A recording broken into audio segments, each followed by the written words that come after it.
What's going on, Browns fans? Welcome into our live Cleveland Browns report. Host Matthew Peterson here with producer Patrick Seaman.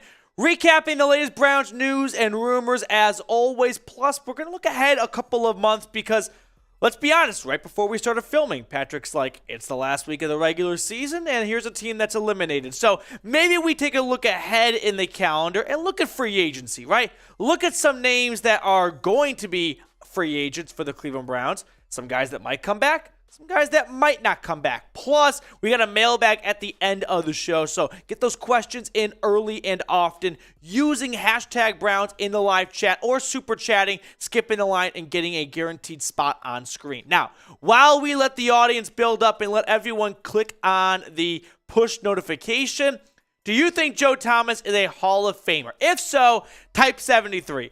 This is a trick question. There's no other option. You only have one option, and it is Spam73, a six-time All-Pro left tackle. Yeah, that's a first-ballot Hall of Famer in my eyes. So I want to see 73s from everyone watching right now in the chat. Max here. What's up, Mac? Good to see you, man. Ty Man, the Buckeye, Ray, Jonathan, Big Boy, Preston.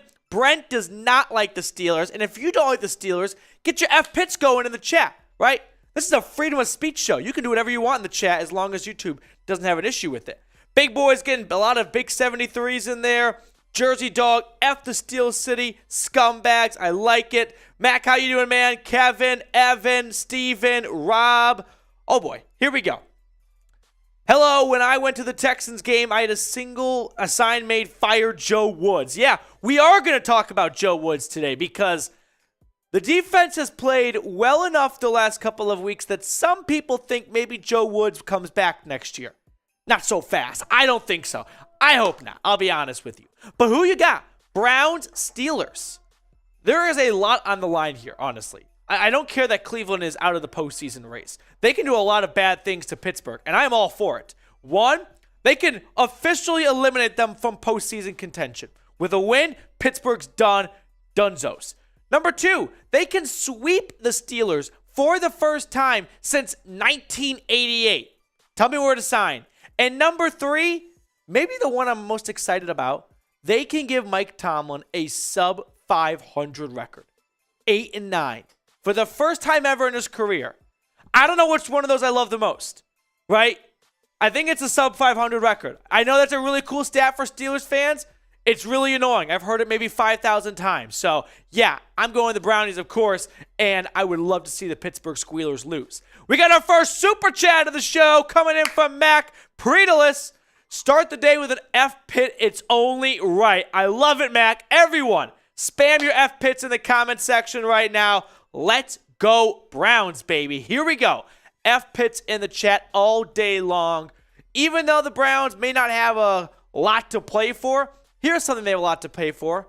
They have the entire city of Cleveland who is tired of losing to Pittsburgh, and they can knock off the Steelers and end their season and kind of really stick it to the Steel Curtain and the Iron City or the Steel City and ruin their season. I mean, like, end their season, right? Knock them out of the postseason. F-Pits coming in from Levi, Wolfstand Killer, Steven, Ray. I love it. I love it. Get your F-Pits in the chat.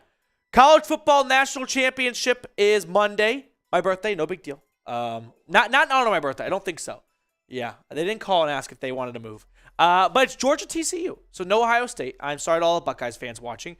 But who you got, Georgia or TCU? I think the whole country is probably pulling for TCU. You know when they do those maps where it has like all 50 states and they color code them? It's like who this state is cheering for in the Super Bowl or something. I think every state but Georgia is going to be purple for TCU because no one wants to see someone win back-to-back titles. And TCU is just a cool story this season. So I'm going with the Horned Frogs. Let me know who you got winning in the Natty on Monday, January 9th. TCU or Georgia. Patrick, you want to come on? You want to let us know who you're thinking? Okay, Petey, so I have a theory about this game. Yeah, let's get Patrick Seaman on the show. I have a theory about this game. I think Georgia, they're going to come out and they're going to jump on them like 21-3 fast. Yeah. I think it's going to be like everybody's going to be like, oh. Game over. Game over. Then I think TCU is going to come back. I have no idea, though. I see this game going one of two ways, right? I see it either being a low-scoring, TCU kind of brings Georgia down towards their level a little bit, or Georgia blows the doors off them and they win 35-3. And I'm very nervous. This was the worst national shit. Kind of like Alabama Notre Dame. Yeah. Remember how bad that game was? I can see it going one of those two ways. I don't think it's going to be a high-scoring shootout. Basically, don't bet the over. I think TCU either brings them down or Georgia steamrolls them and takes their foot off the gas, and Stetson Bennett gets a curtain call with 5 minutes to go in the fourth quarter. Let me know who you got, Georgia or TCU.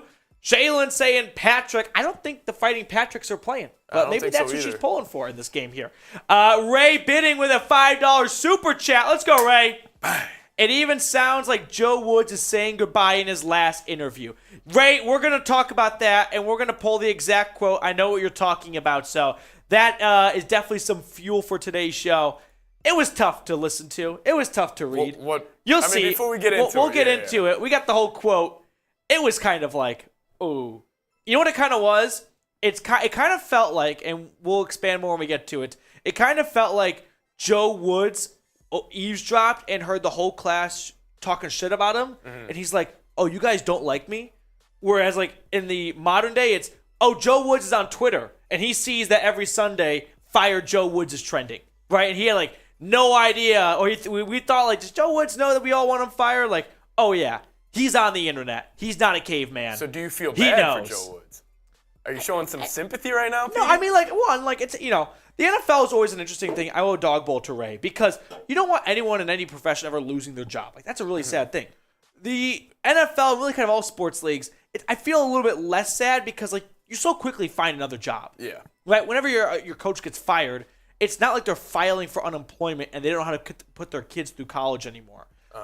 It's the NFL. You'll get another gig. You have money Joe saved Woods up, too. is going to get another gig, right? He hasn't been an absolute train wreck where he, like, Vance Joseph, for example. Remember him with the Broncos? Yeah. He was a train wreck.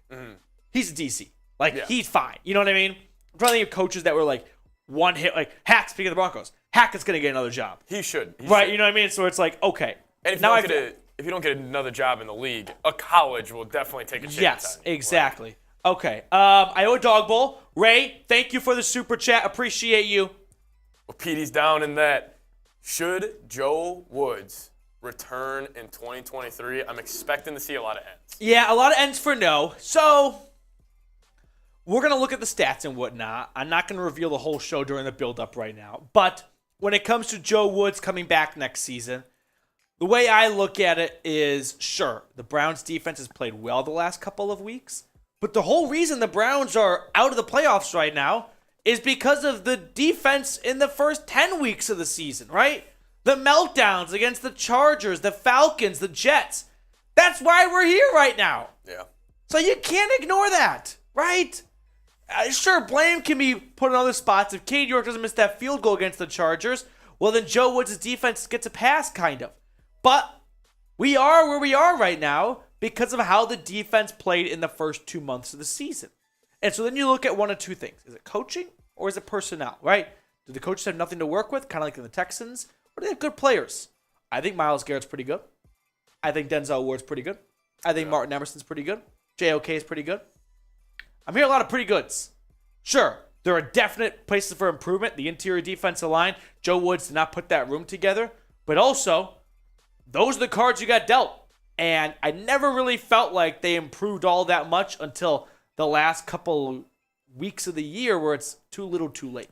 So how about this, though, Petey? Yeah. How bad the Browns' defensive tackles have been this year? Right. Do you give him a slight pass for how bad the interior of the defensive line has been? No, because we never really saw much of an adjustment. Like, I remember that Falcons game when Atlanta rushed 10 straight times.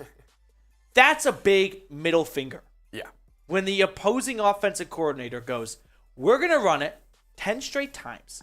We're telling you the play at the line of scrimmage, and you have nothing to do with it, right? Yeah. Sure, like the personnel is not helping, but as a defensive coach, like, you should be able to know if I know what they're doing, I can mitigate it even with bad players. Yeah. They weren't mitigating it. They were getting run all over. That was the game where I thought, I'm done, right? You ran it 10 straight times. That's embarrassing. in dome, like in nice weather. It's not cold weather football. It wasn't the Patriots-Bills game last year. No, that's embarrassing. All right, I see a couple questions coming in. Jonathan using hashtag mailbag.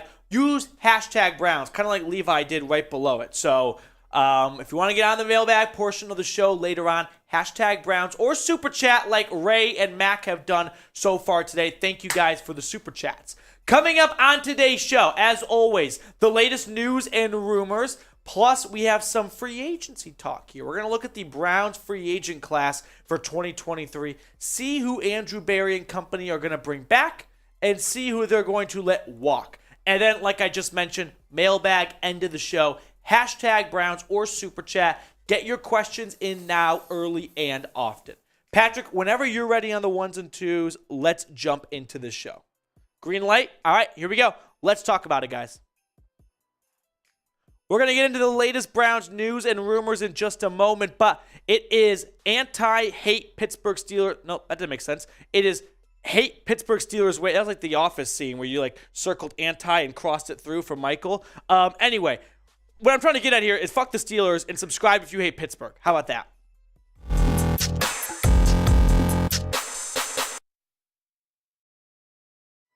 All right, let's save the show here. Welcome into the Cleveland Browns Report by Chat Sports. I am your host, Matthew Peterson, and we're going to run through the latest Browns news and rumors today. We got some interesting stories out there to hit on. DeAndre Hopkins potentially coming to Cleveland, a little reunion with Deshaun Watson. Plus, we got some other interesting stuff out there like Joe Woods and Mike Priefer. Are they coming back? Now, before we get to all that, I want to relay some really positive and encouraging news on, of course, the number one story in the NFL right now, which is Bills safety Damar Hamlin. So, Ian Rappaport tweeting out that Damar Hamlin opened his eyes last night and is responsive, truly incredible. One thing that's very clear from speaking to those close to him, they are endlessly appreciative of the medical care given to Hamlin on the field immediately than over the last 72 hours. Just really great news to see right there. The whole world is pulling for Damar Hamlin right now, and I look forward to getting to more of these positive updates. So continue to keep Damar Hamlin in your thoughts and prayers, please. Now, as for some other Browns tying into Damar Hamlin, the Browns themselves, they have donated $10,003, the number 3, of course, Damar Hamlin's jersey number, to his toy foundation. I mean, it just goes to show that the entire NFL community is one big family, and it's great to see Jimmy and Dee Haslam throwing in a big lump sum to help Damar Hamlin's foundation. Until we get more Damar Hamlin updates for you all here, I want to touch on, of course, the latest Browns news and rumors using our Bernie Kosar heads, sort of a scale of believability, if you will. So, Joe Woods, is he returning in 2023? I'm giving this one Bernie head. You might have already seen it on Twitter, but Joe Woods, speaking to the media on Thursday, was sort of asked, hey, could this be your last game with the Browns? And it was kind of awkward. I'm not going to lie. The cat's out of the bag. We all know what's coming. I think Joe Woods knows what's coming here. Jake Trotter from ESPN tweeting out, as he walked off his final podium press conference of the season, hopefully I get to talk to you guys again. Okay, this confirms it. Joe Woods is, in fact, on the internet. He has Wi-Fi, and he knows we all want him gone. I feel bad because I'm joking right now, but of course you never want to laugh at someone losing their job, but that's the NFL, right? Turnover is very high. They get other gigs. That's what kind of makes it a little bit more stomachable.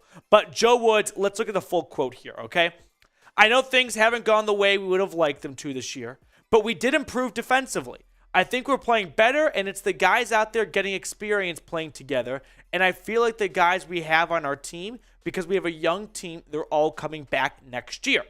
We'll have a full offseason. I don't know what the whole we talk there. So long story short, I hope I get the opportunity, but that's not my decision. Yeah, I don't see Joe Woods coming back. Do you? I don't see it. Now, the last 6 weeks have made a case for Joe Woods. That's really the only reason why there's sort of even a question mark, right? Why it's not a closed case Joe Woods is getting fired on Black Monday here. Look at the last 6 weeks for Cleveland. Points allowed in that stretch, 2 touchdowns. That's top tier numbers right there. That is top 3 in the league. Yards allowed, under 300. Passing yards, 166. Rushing yards, Still the ugly face of this defense, 133, but the takeaways, 11 takeaways in the last 6 games. In fact, let's compare the last 6 games to the first 10 games and just look at the improvement across the board. You went from giving up nearly 27 points per game to 14. You're shaving off about 2 touchdowns right there. Yards per game going down, passing yards going down, rushing about the same. Takeaways in 10 games, you had 8. In the last 6, 11. 3 more takeaways in 4 fewer games. But here's where I remind everyone, that's all hunky-dory. But look at the quarterbacks. Like Tom Brady, sure. Joe Burrow, good. Kyle Allen, Tyler Huntley, Andy Dalton, and Carson Wentz. I mean, you could say in the last 6 weeks, the Browns have played 4 backup quarterbacks, right? You can easily make the case that Taylor Heineke is a better and starting quarterback than Carson Wentz. So with that, I kind of come in here to remind you all, like, hey, this is a nice turnaround. I'm happy to see that because I think that's probably going to get Joe Woods a decent job after Cleveland. But I think he's going to need a job after Cleveland because I think they're moving out, right? A change has to be made. The Browns defense in the first 10 games is why I'm standing here right now, not even more pumped up about this Week 18 game because they're out of the playoff race, right? The Falcons game, the Chargers game, the Jets game, the Patriots. It goes on and on of this defense with a lot of talent was ugly. It was awful.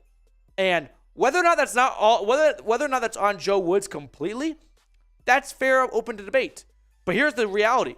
You're not going to be able to change all 11 starters on defense and all 25 or 30 defenders you have on the roster. So a change has to be made somewhere, and that's going to be Joe Woods. Now, you tell me, should Joe Woods return in 2023? Excuse the typo. Sorry about that. Yes or no? No. That's my answer. I'm not going to even try and play devil's advocate with myself to make a nice one-man talk show host here. No. All right, second story here.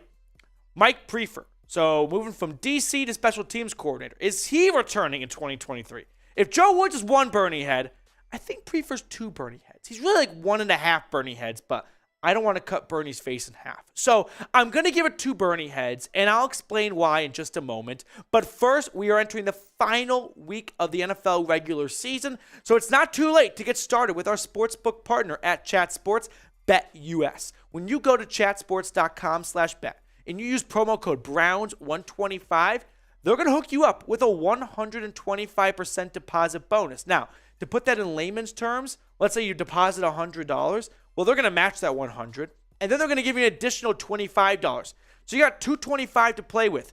Here's what you do. You bet against the Vikings in the first round of the playoffs because producer Patrick Siemens' Vikings are frauds, and he's now on my team, and they're losing in the first round. So I'm sorry, Patrick, I had to do that to you. You didn't see it coming. You just got completely ambushed. But hey, that's what BetUS is for, making moolah on the Vikings being frauds. Okay, let's get back to Mike Priefer here. So like Joe Woods, he also spoke to the media, and Cameron Justice tweeting out, I love it here.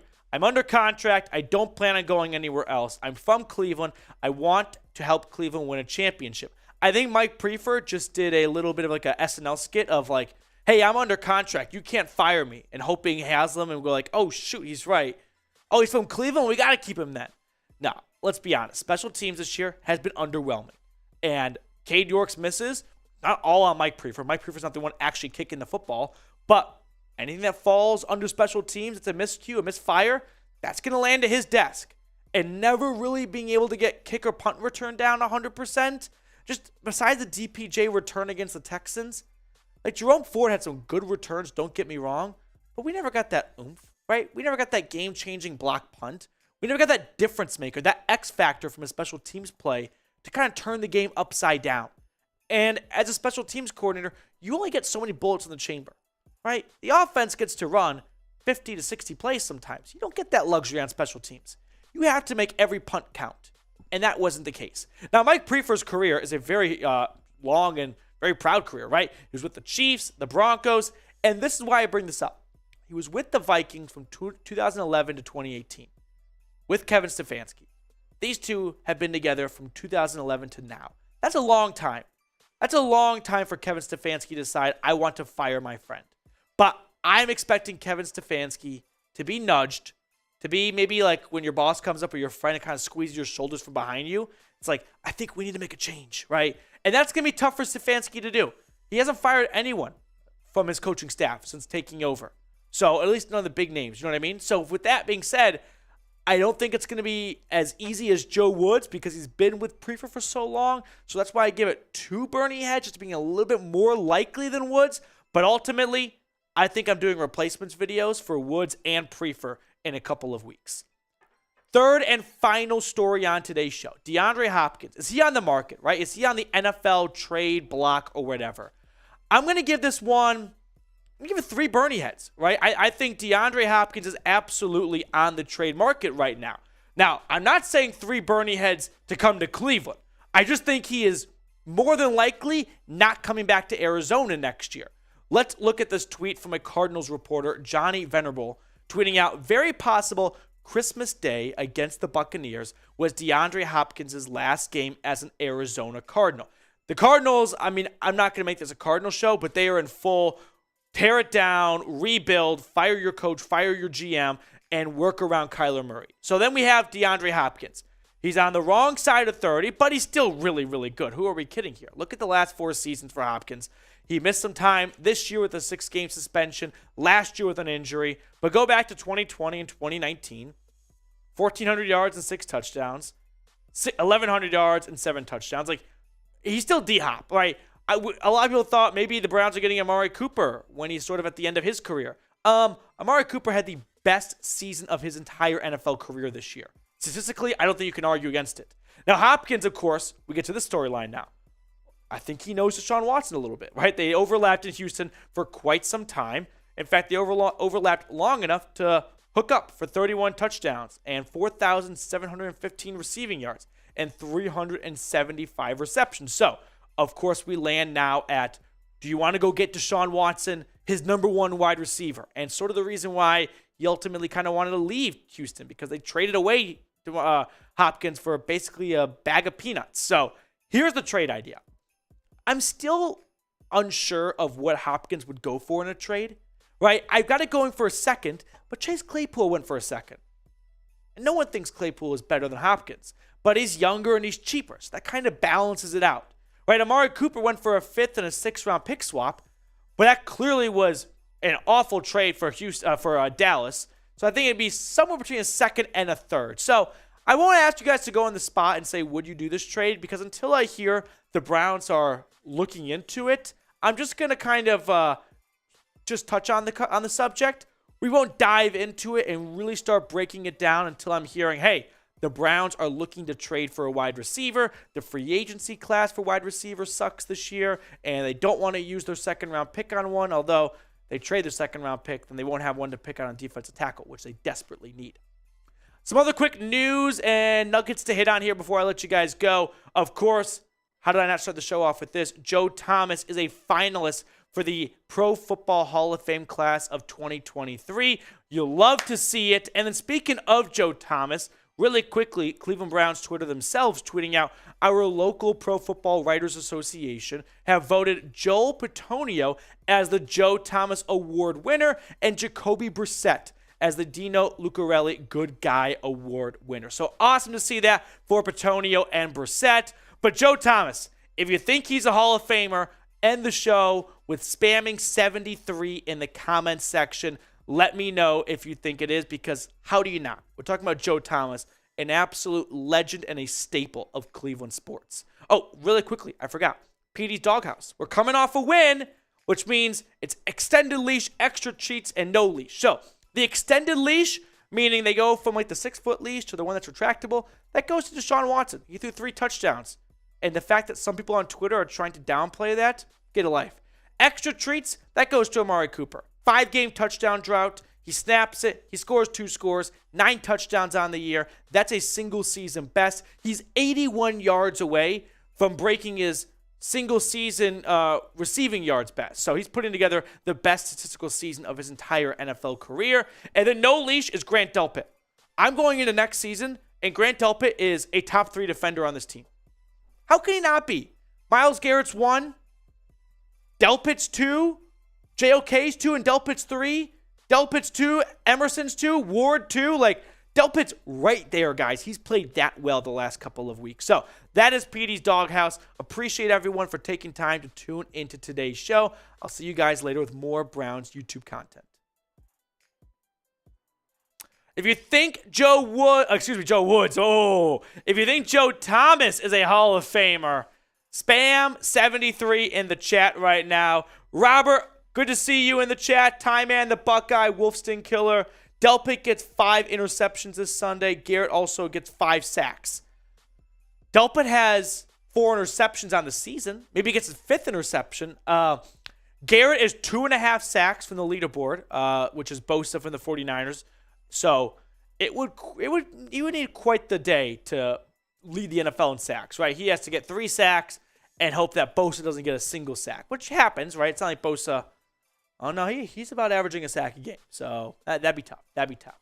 Happy hour menu here. $2. Ask me anything. $5. It's the Dog Bowl. We've drinking out of it once already for Ray. $10. We get some fireball shots out for producer Patrick and I. $40, it is the beer shotgun race. And then $46, your name gets added to our Dog Pound Wall of Fame, the MVP wall, if you will. So many legends on it. I'm trying to decide if I should give this away at the end of the season to someone and start fresh next year, or keep it and just continue to add on to it. What do you guys think? Honestly, open forum right now. Should I give that away at the end of the season to someone who's been a loyal and longtime viewer, or keep it and just keep adding on to it next season? I'm leaning give it away. You think give it away? I could see it both going. I could see it going both ways. If you give it away, does that mean we start completely fresh next year, or do these names all get carried over? I don't know. That's a tough one. That's a tough one. It's a tough one. Shaylin says give it away. Anthony's saying Walmart. I don't know what that is. Tim Green, we need a close-up of the board. Give it away. It's a new year. I think I'll give it away. Yeah, start fresh. I think I'll give it away. I think what I'll do, though, I'm going to give it away during a Thursday show, because that's where the real ones are at, right? That's a good point. A lot of people turn in for the watch party. But Thursdays, kicking it with Patrick and I, that's where the Tim Greens, the Rays, the Brown Tigers, Scorpions, the legends of the channel are every single week here. Giveaway, start fresh each year. All right, the people have spoken. We're giving it away. Mac with a $5 super chat. How optimistic are you that Chubb gets rushing title after a 150-plus yard game and Josh Jacobs gets... I'm not optimistic. I think Chubb can set his new single-season high record. He needs about 50 yards to do that. I think it's 41 yards to break it. He can get over 1,500 yards for the first time in his career. But ultimately, Chubb went dormant for just too long. Blame it on the line. Blame it on Chubb a little bit too, whatever reason you want. It's just way too far behind from Josh Jacobs. So I'm not that optimistic. I do think he can set, a new career best, which, let's be honest, when you play an extra game, you get to break a lot of these records. Yeah, I know. You know what I mean? So, but hey, who cares? We'll take it. $5 super chat. That's a Dog Bowl for Mac. Appreciate you, Mac. Shout out to Mac. And get those questions in, guys. We do have a mailbag coming up after this segment. Just use #Browns.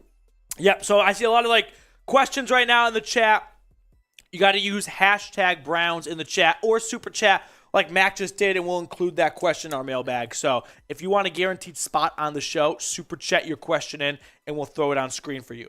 Bucky's here. Cannonball coming. Are we ready to jump into some free agency talk? Okay, so next up on the show, we're going to talk about the Cleveland Browns 2023 free agent class and who I think the Browns are going to bring back and who they're going to let walk. So, Patrick, whenever you're ready on the ones and twos, let's jump into it. Let's talk about some free agency. We're going to talk about the upcoming free agency class for the Cleveland Browns in just a moment. But first, if you hate the Steelers, right? If you've got a Steelers coworker, a Steelers family member or friend, and you're tired of them just clowning you and talking shit about the Browns, hit that big red button to sub if you hate the Pittsburgh Steelers.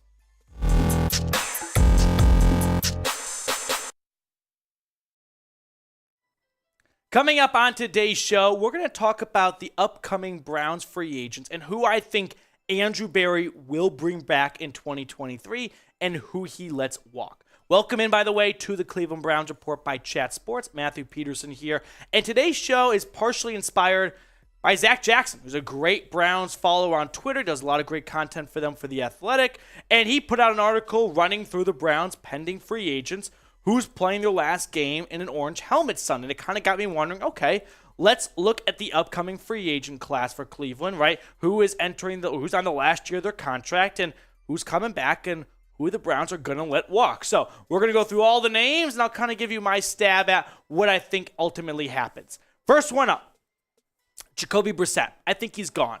I think he played so well this year that he's going to be a starting quarterback, maybe for a team like the Texans, the Colts, the Panthers, who draft a quarterback in round one, and they want to bring Brissett in to kind of walk that quarterback along. That way they're not just kind of tossed to the wolves in week one. So Brissett this year has been great. Honestly, if he wanted to come back next year, he had to play not as good so that he can be Watson's backup. But I'm happy for him.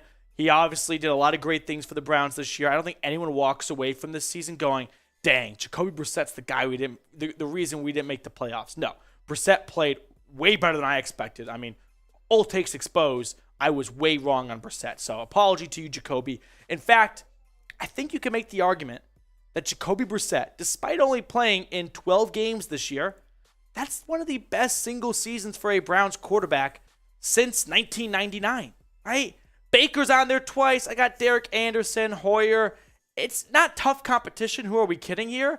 But I do think Jacoby Brissett did his job and then some. So I think he's probably having a single season top 5 performance.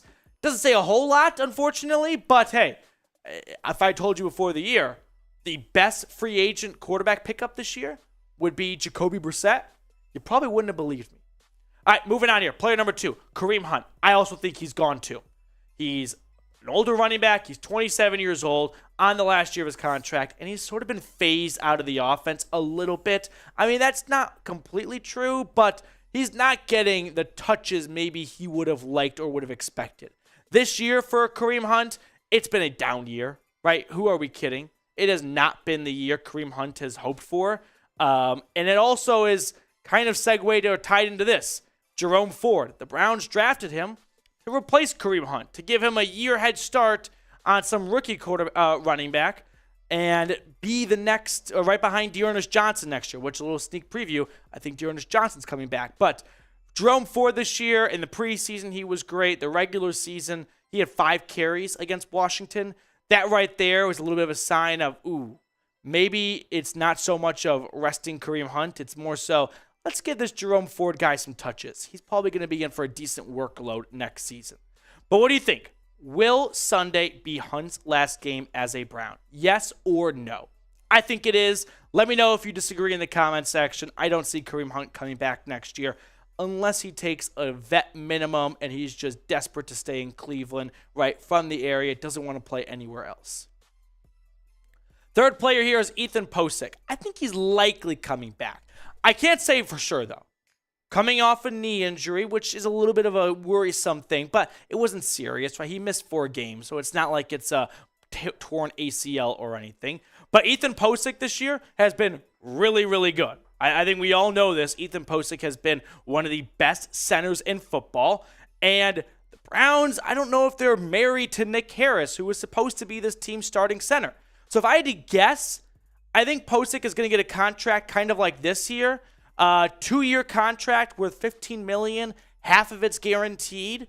You don't see centers unless they're like in the top 3, which PFF he was this year. But unless you're in that top tier centers, there's a big pay drop off.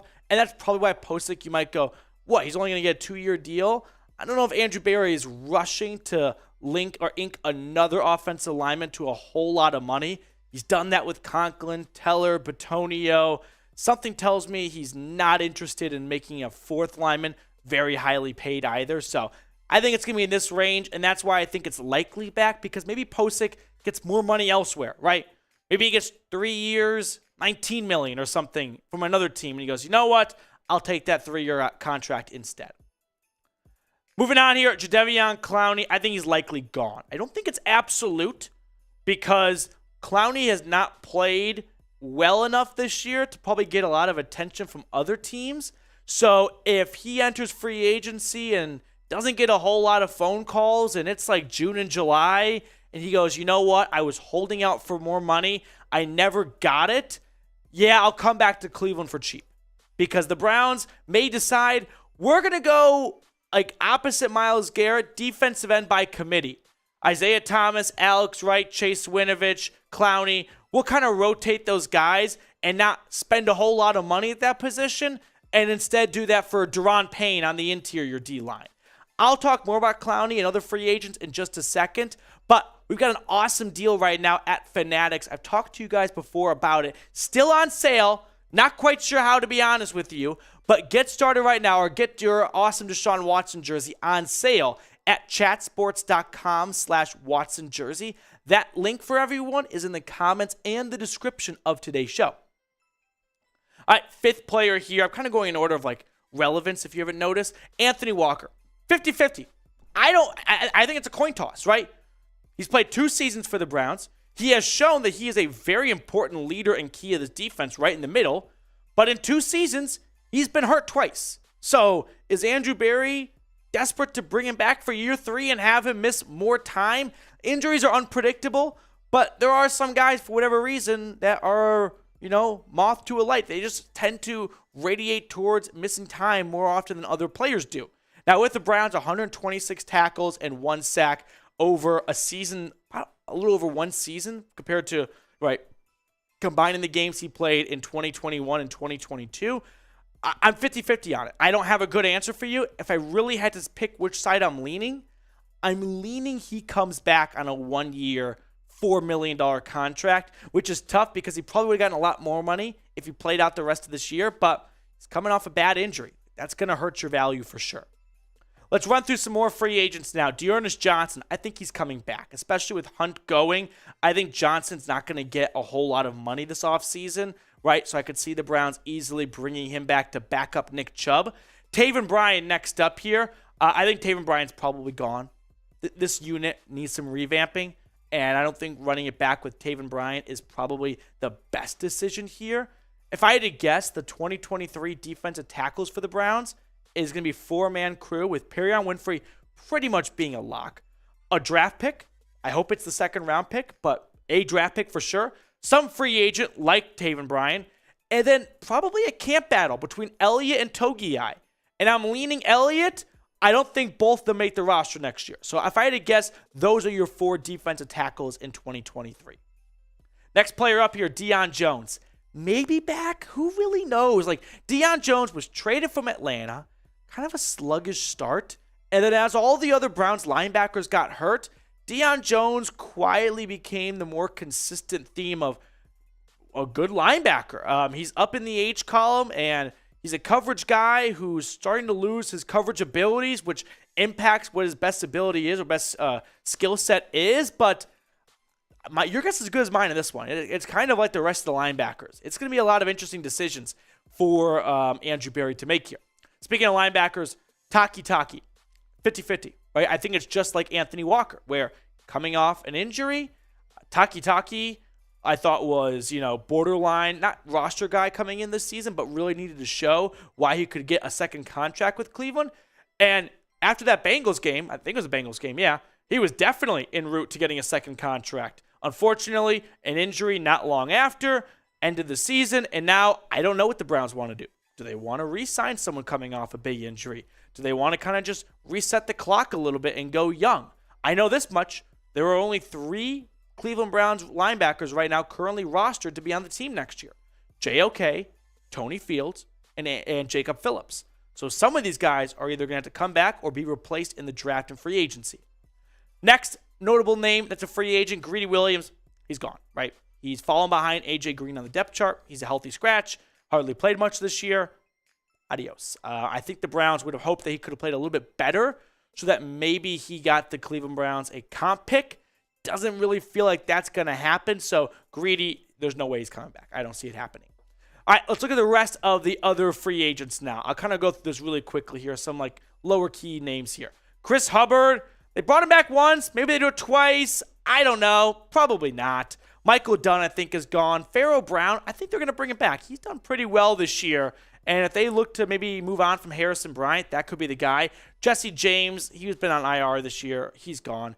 Chase Winovich, back with a question mark. Andrew Berry traded for him, so he wants him to work out, and he got a sack last week, so maybe he ends the year on a high note, leaves a good taste in Andrew. Oh, that sounded weird. But maybe he, leaves a good impression, and he comes back. Stephen Weatherly, he's been on IR since August. He's probably gone. Jordan Kunashik and Reggie Ragland, these two guys have played pretty well the last couple of weeks with a lot of injuries. I bet they come back next year, and they're on the practice squad.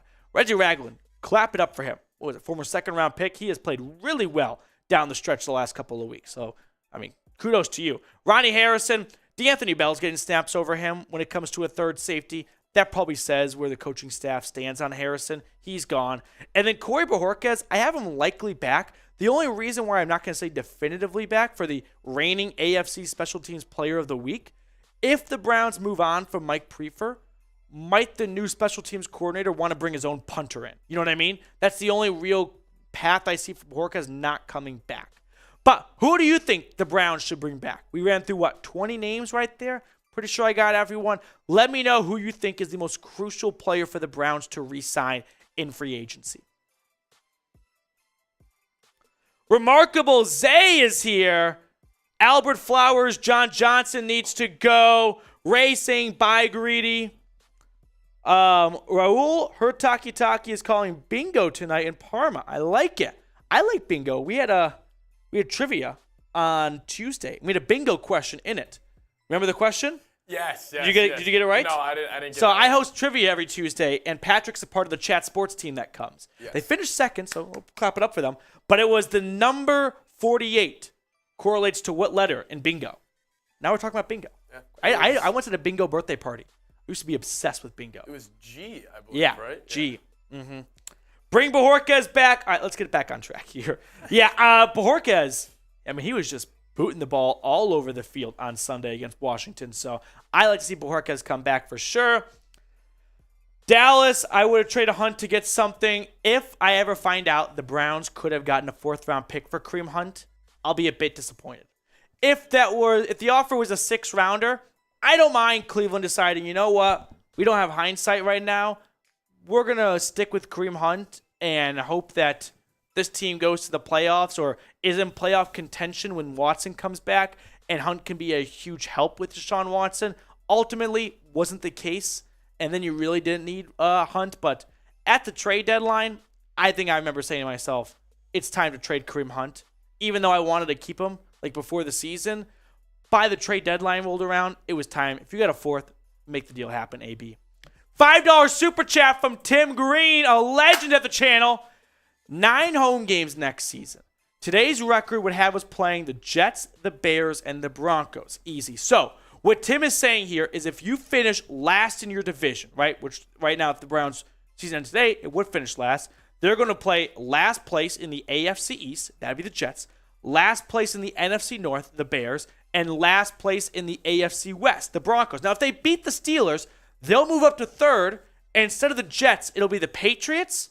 It'll be the Lions or the Packers, and instead of the Broncos, it'll be the Raiders. But to answer your question, 9 home games next year.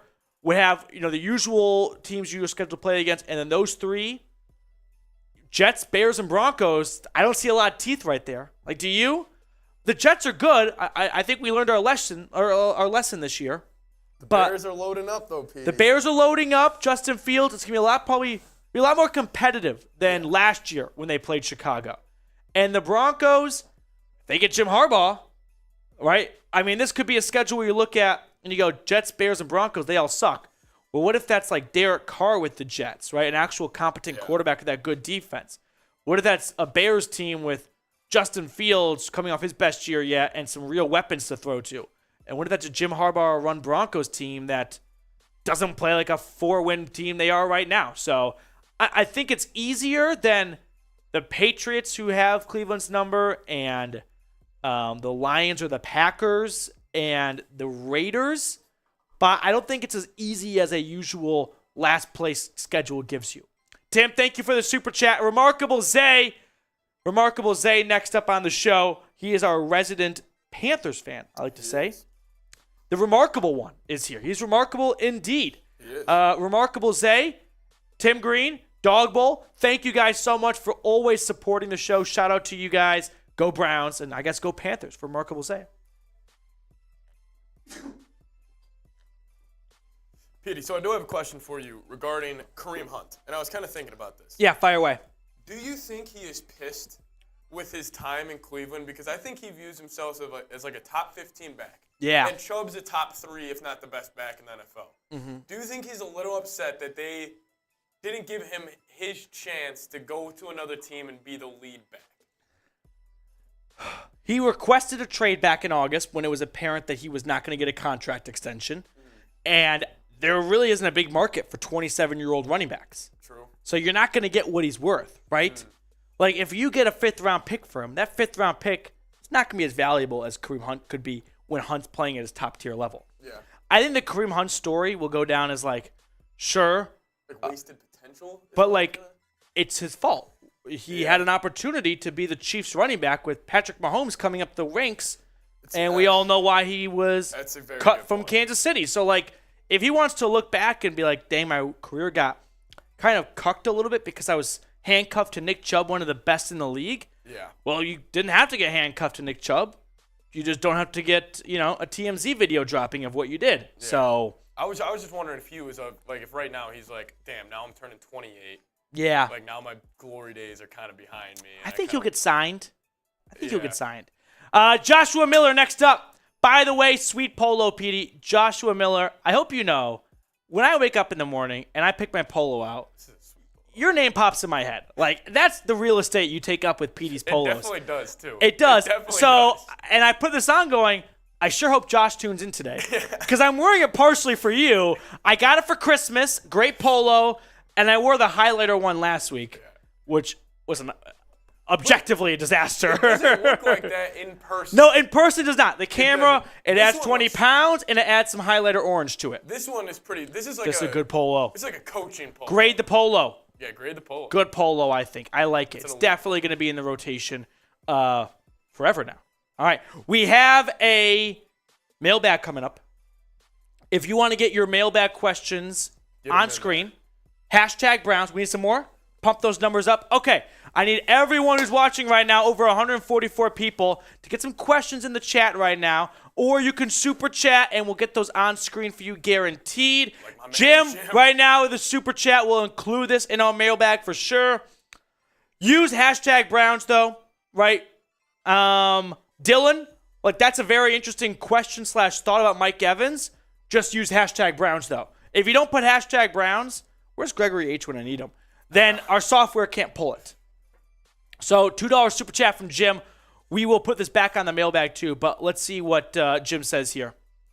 Which massive defensive tackle do you like in the upcoming draft? So there is Siaka Ika, the defensive tackle out of Baylor. That is more of your stereotypical big sumo wrestler, middle of the defensive line. He's going to clog up 3 offensive linemen and allow the linebackers to get in the backfield, right? Whereas Perion Winfrey was drafted as kind of a pass rusher as well. That's not Ika, right? He is someone that's like 350 pounds, and he's going to eat up the center and the left guard. So those are, that's one name right there.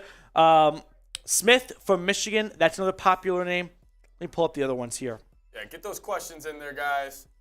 Our software just kind of reset. So if you had a question that you asked from the earlier of the show, get that same question in there. Really appreciate it. Redo it again, please, for our sake here. Our sake here. The thing is, like, there's a lot of great defensive tackles, but like I have completely tuned out the Jalen Carters of this draft because they're not going to fall to Cleveland in round 2, right? Jalen Carter, Brian Brees, Ika, like I said, Javon Dexter from Florida. I like him. There was one other guy I liked, and now I can't find him. But those are probably the bigger names that come to mind initially. All right, hashtag Browns in the chat right now, and we'll get your questions on screen. Patrick, whenever you're ready, and then like we said before, if you super chat, you guarantee a spot on screen. We should be good. Okay. Oh, we got Chef Ruben with a super chat. We'll include that in the mailbag. We can open with it. We'll start with that one. Yeah, so Chef Ruben will be the first question here. Frank's got a question about Hopkins, so Patrick's sounding like a lead color man today. Dang, okay. Joe Thomas right there. All right, we ready? All right, here we go. Let's jump into a Cleveland Browns mailbag with yours truly here. Welcome into the Cleveland Browns Report Mailbag Edition. Today's show was filmed during Thursday's live show, every Thursday at 4 o'clock Eastern. So if you've got a question you want to ask, tune in next Thursday, and we'll answer it for you live during the show. The first question coming in via Super Chat from Chef Ruben. Bring the pain. By the way, we love the new Browns polo, PD. You look so official now. What are the chances we bring pain to Cleveland? Daron Payne is going to be the number one defensive tackle free agent. I think just the skill set and the age. He's 25, and he's got 11 and a half sacks this year. You can't ask for much more. What are the chances? It's tough to answer because I don't know if Andrew Berry has sort of learned his lesson. We have learned in a few drafts and free agency periods, he doesn't value that position group very high.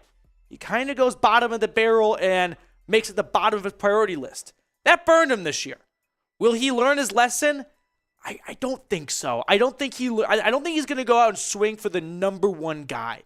Maybe he puts better forth of an effort than just Taven Bryan in free agency, but I don't think it's going to jump from Taven Bryan, little one-year contract, to 5-year, $70 million deal for Daron Payne. So I don't think he's willing to back the truck up for a position group that he just doesn't see as one of the biggest spots of priority list in his mind. Chef Ruben, thank you very much for the super chat. Next question coming in from Mac Priefer. How optimistic are you that Chubb gets rushing title after a 150-plus yard game and Josh Jacobs gets less than 20 yards? Not optimistic at all. Nick Chubb is currently second right now in the NFL rushing leaderboard behind Josh Jacobs. So Mac asking if he can overtake him essentially. That's a big ask right there, especially against the Steelers defense that always plays tough, right? So for that reason, I don't think so. The bigger ask here isn't asking for Nick Chubb to go over 150. It's asking for Josh Jacobs to get bottled up by the Chiefs for 20 or less yards. And I don't even think the math right there of a 130-yard difference is going to be enough for him. Next question coming in from McLovin. Great movie.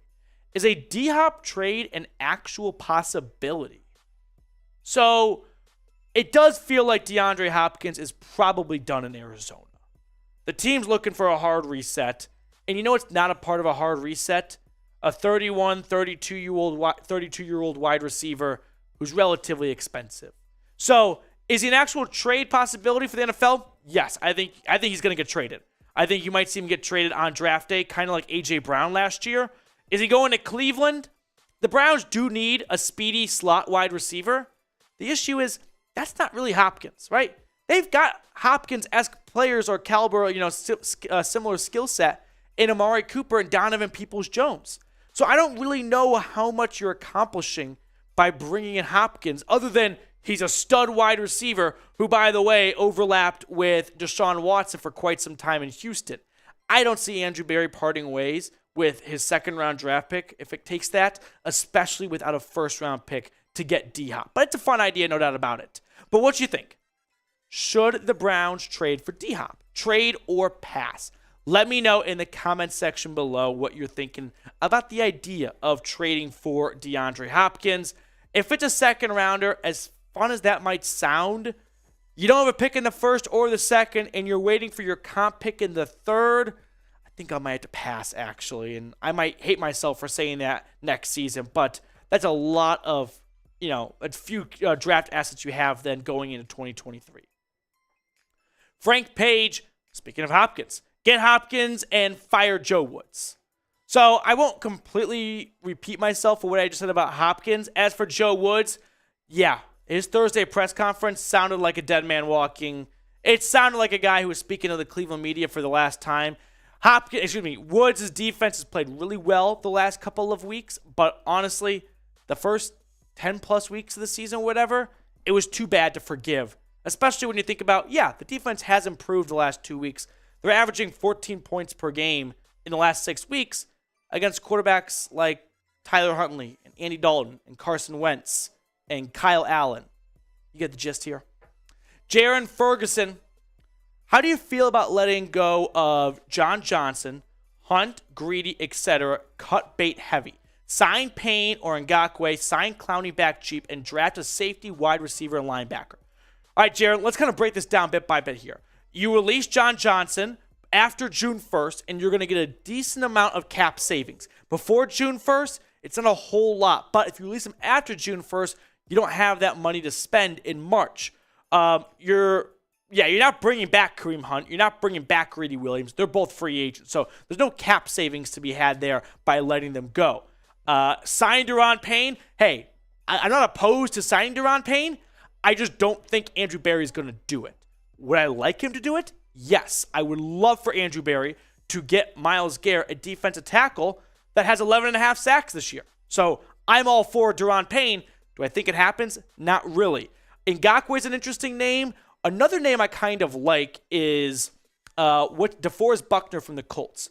I think the Colts are going to do a hard reset this year, and I know Buckner's on the last year of his deal with no dead cap hit, so they might as well move on from him or trade him or something, and that would be a fantastic partner in crime for Myles Garrett. Clowney wants to come back because it's July and no one else is called because he's had a bad year this year. Sure, give him a vet minimum, and he can be a part of the rotation with Alex Wright at that defensive end spot. Draft a safety, I don't know, late probably, but I love Grant Delpit, and I kind of like DeAnthony Bell. Wide receiver, yeah, I think in round 2, you probably go best player available. I'm going to hope that best player happens to be a defensive tackle if you don't get Deron Payne, but it very well could be a slot wide receiver. And then linebacker, there's only 3 linebackers on the roster next year. J.O.K., Jacob Phillips, and Tony Fields. So they definitely need to add more guys at that room. Now, if you are a real Browns fan, and I mean a real Browns fan, like you're watching this team even after they're eliminated from the postseason, you're keeping up with this team even in the offseason, you're looking for 365-day coverage all year long, hit that big red button and subscribe for the best Cleveland Browns YouTube content. And I also really want to quickly share with you guys our sportsbook partner today, BetUS. Listen, playoffs are right around the corner. I'm telling you guys right now, this is the time to get your futures in. If you've got a good gut feeling about who's going to win the Super Bowl, don't wait till the playoffs start because the odds and the value is only going to get worse for you. Do it right now. Make all of your picks at chatsports.com/bet. Promo code Browns125. I put a future down before Jimmy G got hurt on the 49ers. Looking pretty good right now. They're playing pretty well. So make your picks at BetUS. Billy Moss 7. There are rumors of an 8th seed in the AFC being added to the playoffs. We're back, baby. So Billy Moss, 2 quick things. And for everyone watching this later on, this is Thursday during our live show. Depending on when you're watching this, the NFL may have dated this question and they have solved what is an enigma of the playoffs right now. No, unfortunately, I ran the math. If the Browns win and even the Dolphins and the Patriots lose, they don't have the tiebreaker over them. So it doesn't matter. Levi Mayfield, Will Fuller. The fact that Will Fuller didn't get any kind of tryout this year, no practice, makes you wonder how in season shape is he? Maybe he needed a year off to rehab a little bit more. Will Fuller would definitely feel the need at the Browns wide receiver spot of like a speed demon in the slot right now. So I'm not opposed because, let's be honest, Anthony Schwartz not getting the job done. So, and David Bell is not that type of player, right? You're not that guy. He is a possession zone receiver who's going to sit down and get you the first down and some hard-earned yards. So Will Fuller, a rookie, a draft, or some other free agent, yeah, sign me up. Mac Priefer next up. AB always has one epic move up his sleeve each year. I trust we will get something good this year that we need. This is true. Like, no one really saw the Deshaun Watson trade happening a year ago right now. You know what I mean? Even until it happened, no one really saw it happening until about 2 weeks beforehand. So what could that big move be for AB? Trying to think of a blockbuster trade. I might have to revisit this because I had someone in mind earlier, but maybe it is like a Deron Payne, a DeForest Buckner, right? Some big name interior defensive lineman. T. Higgins? No, here's something. It's not producer Patrick's whispering nonsense in my ear. Jesse Bates, another Bengals player. You actually got me down that path. Maybe Jesse Bates comes over from Cincy because, let's be honest, that poverty franchise is only going to pay Joe Burrow and no one else. Ben the Brownie, I saw on Twitter that Nick Chubb may be traded. Tell me it won't happen. I did see this too on Twitter. There was some talk of if Andrew Berry got a phone call from the Buffalo Bills, right? And they're like, we're going to offer you a second-round pick for Nick Chubb, or maybe even a first-round pick. We just saw Christian McCaffrey go for a second, a third, and a fourth, I think. I don't want to see it happen for one big reason, the emotional element. I love Nick Chubb. I just got a Nick Chubb jersey for Christmas. I do not want to see him get traded for that element. And then there's the football side of things, of Nick Chubb is instrumental to this team. He is the fabric and the DNA of the Cleveland Browns since 2018. Him and Myles Garrett have been the two constants for the last 5 years or so. So for that reason, no. But at the same time, yeah, if a team calls and offers you a first-round pick for a running back, well, the Browns kind of killed that idea with Sheldon Richardson. You're probably never going to see that again. But if it were to happen, yeah, I think Andrew Berry is going to go, emotion aside, a first-round pick when we don't have one for a, middle-of-the-career running back like Nick Chubb off of his rookie contract, I'm sure he'd think long and hard about it. He might very well do it, but no one's calling to offer a first-round pick for a running back no longer on their rookie deal. That's just not going to happen. I know it happened with McCaffrey, but they didn't get a first for McCaffrey, and I'm guessing McCaffrey is probably worth more in a GM's eyes than Nick Chubb. So it won't happen, to answer your question, Ben. But would you trade Nick Chubb for a second? I think if a first called, I guess I'd have to take the first-round pick. I'd be lying if I say I wouldn't be interested in that. But a second-round pick, that's more of a, let me think about it for a second. I'll have to get back to you. I won't have an off-the-cuff answer. I'm going to say no. We saw Deshaun Watson not thrive as well in Houston without a run game. You really want to take away the run game from him in his real first season with Cleveland? I'll pass. I saw a super chat come in, and I'm seeing a lot of no's come in. Yeah, Iowa Dog Bowl, I believe, so let me catch up to that here. Our man Ray with a $20 super chat. Prayers for DeMar. Ray, very, very kind of you. Thank you so much. I hope you and everyone else watching right now is keeping DeMar closest to your thoughts and prayers right now. Very encouraging news today. Seriously, that was really nice to see. Really great to see. It appears to be an improvement of his condition. He asked, reportedly, writing on a piece of paper to the doctor, the nurses, or someone, did we win the game? Yeah, I know. I saw that. Football guy. Total football. Oh my gosh, the ultimate football guy in the move. Also, cool story from it. His dad zoomed into the Bills locker room, telling the guys that they were awake, and apparently, it was like an uproar and cheer. The Bills are winning the Super Bowl. I'll be honest. If I see a video of that, I might tear up. No, I almost did. It wasn't like a. I didn't see the video, but it was like a, what was the word they described? It was big camaraderie. It was kind of emphatic. Yeah. I don't know. Euphoria. Yeah. Bills are going. I'll tell you this right now. I hope this happens. I hope DeMar recovers and he can be with the team. Not necessarily playing probably, but just to be there with them. If DeMar Hamlin goes out for the coin toss in the Super Bowl, whoever the NFC team is, walk off. Forfeit. Well, you're done. You're done. You're not winning that game. Let's be honest, even right? If he's around the team for the playoffs, yeah, wrap it up. Exactly. The Bills are already that's gonna be such an amazing story and ultimate battle and road back. And the thing is, going into the year, the Bills top Super Bowl favorite. Yep. And now it's a motivated, coming together team. This is gonna. I don't know. And like Tim Green just said, I kind of agree. I feel like a lot of people are going to be pulling for the Bills. I agree. Hard, the Bills are the city of Buffalo. For example, I think the wings makes up about 60% of it for me. Yeah. If their number one food was pasta, that's not as fun. But your number one food is wings? Everyone fucking loves wings. Yeah. People at Buffalo, they've been bad for so long. Easy to kind of get around and rally about. It's a new changing of the guard, if you will. Yeah. So, Ray, thank you so much for your super chat. Really appreciate that. We owe some show shots for Ray, Petey. Should we do show shots for DeMar? True. Yeah. That's a good point. I kind of thought about it. That might be a bit. Let's keep it classy. Yeah, a bit off color. Yeah, keep it classy. Ray, thank you very much. Think about that. Okay, we are. I know. Yeah, I thought about it too. I think probably just best to lean on the safer side.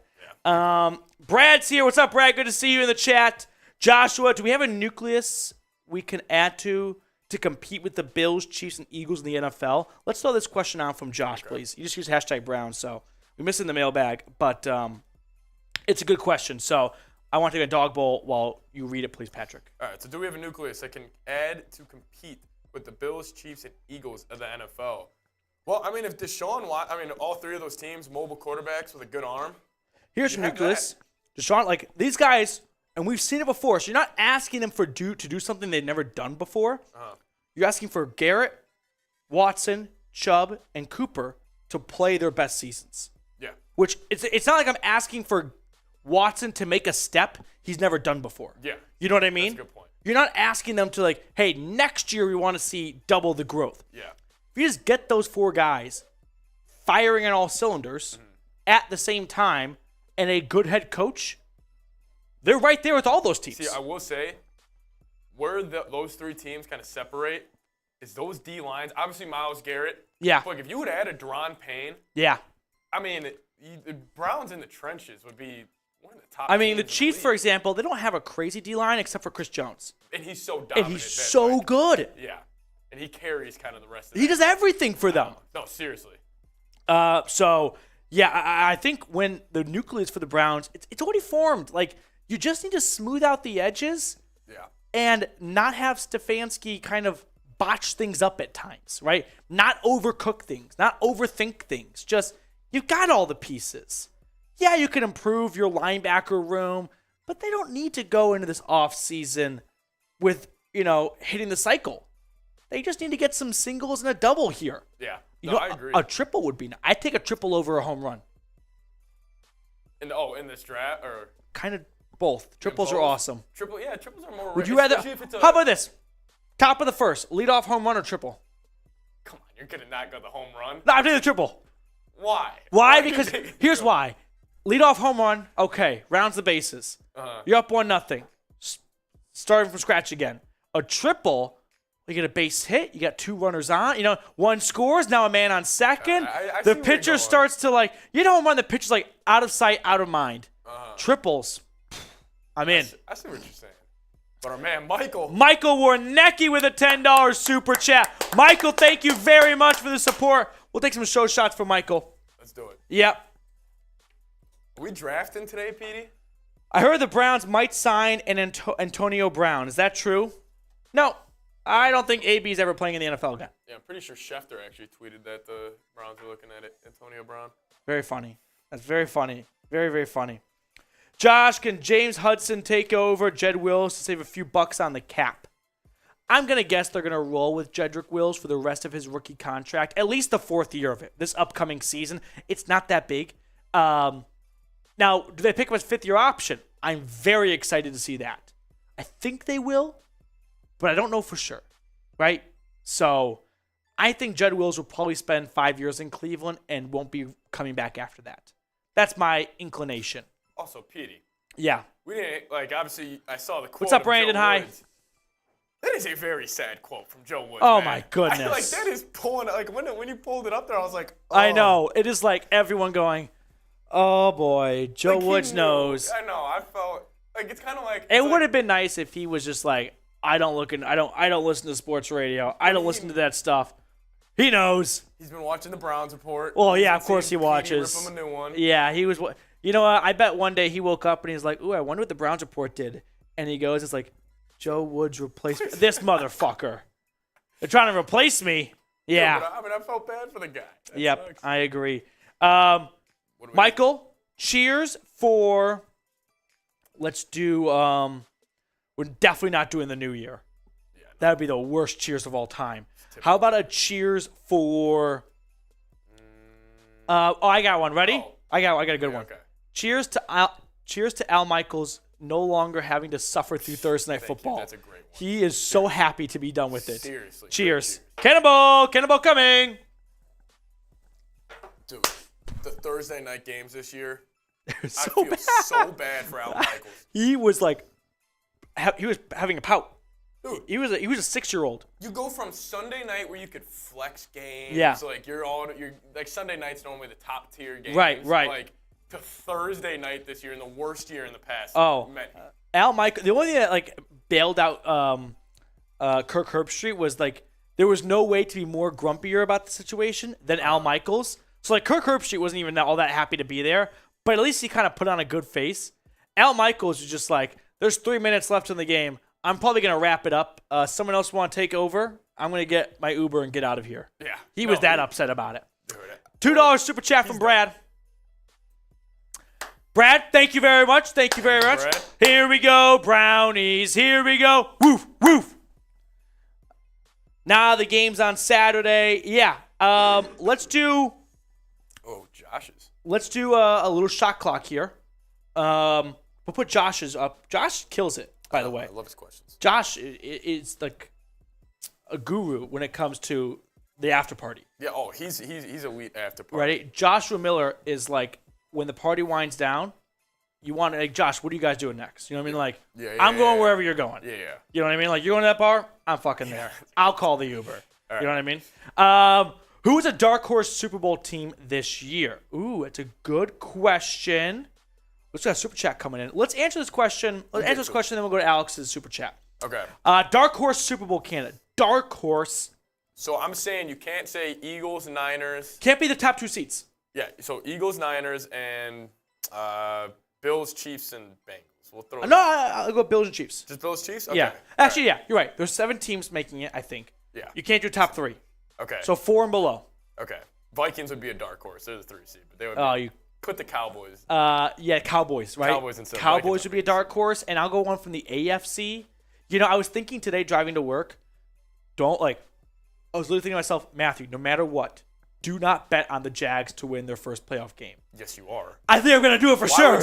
Petey, we are. I know, Anybody but here's why. Jags. Because it's going to be Chargers-Jags. And I think the Chargers will win that game. No, they're not. But I think the Jags are going to win it. Petey, we talked about this Yeah. at Nodding Donkey in August. In August, yeah. The Jags are it. I'm telling you. So I'll go with the Jags as a dark horse team to make the Super Bowl, but they'll lose. Yeah. Right? The Jags aren't winning a Super Bowl ever.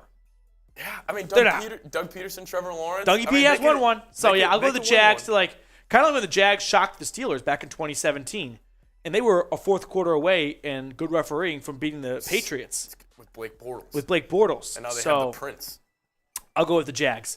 $5 super chat from Alexander Bly. Thank you, Alex.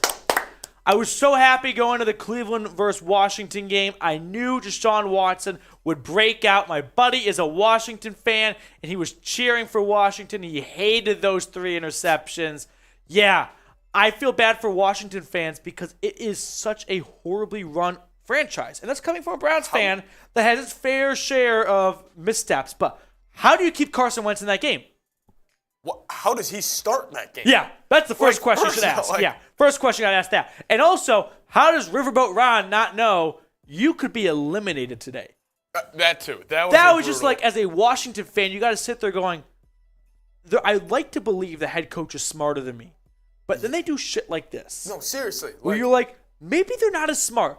Like, maybe GMs, the draft, we love to, be the GM on the couch and go like, that's the wrong pick, that's the right pick.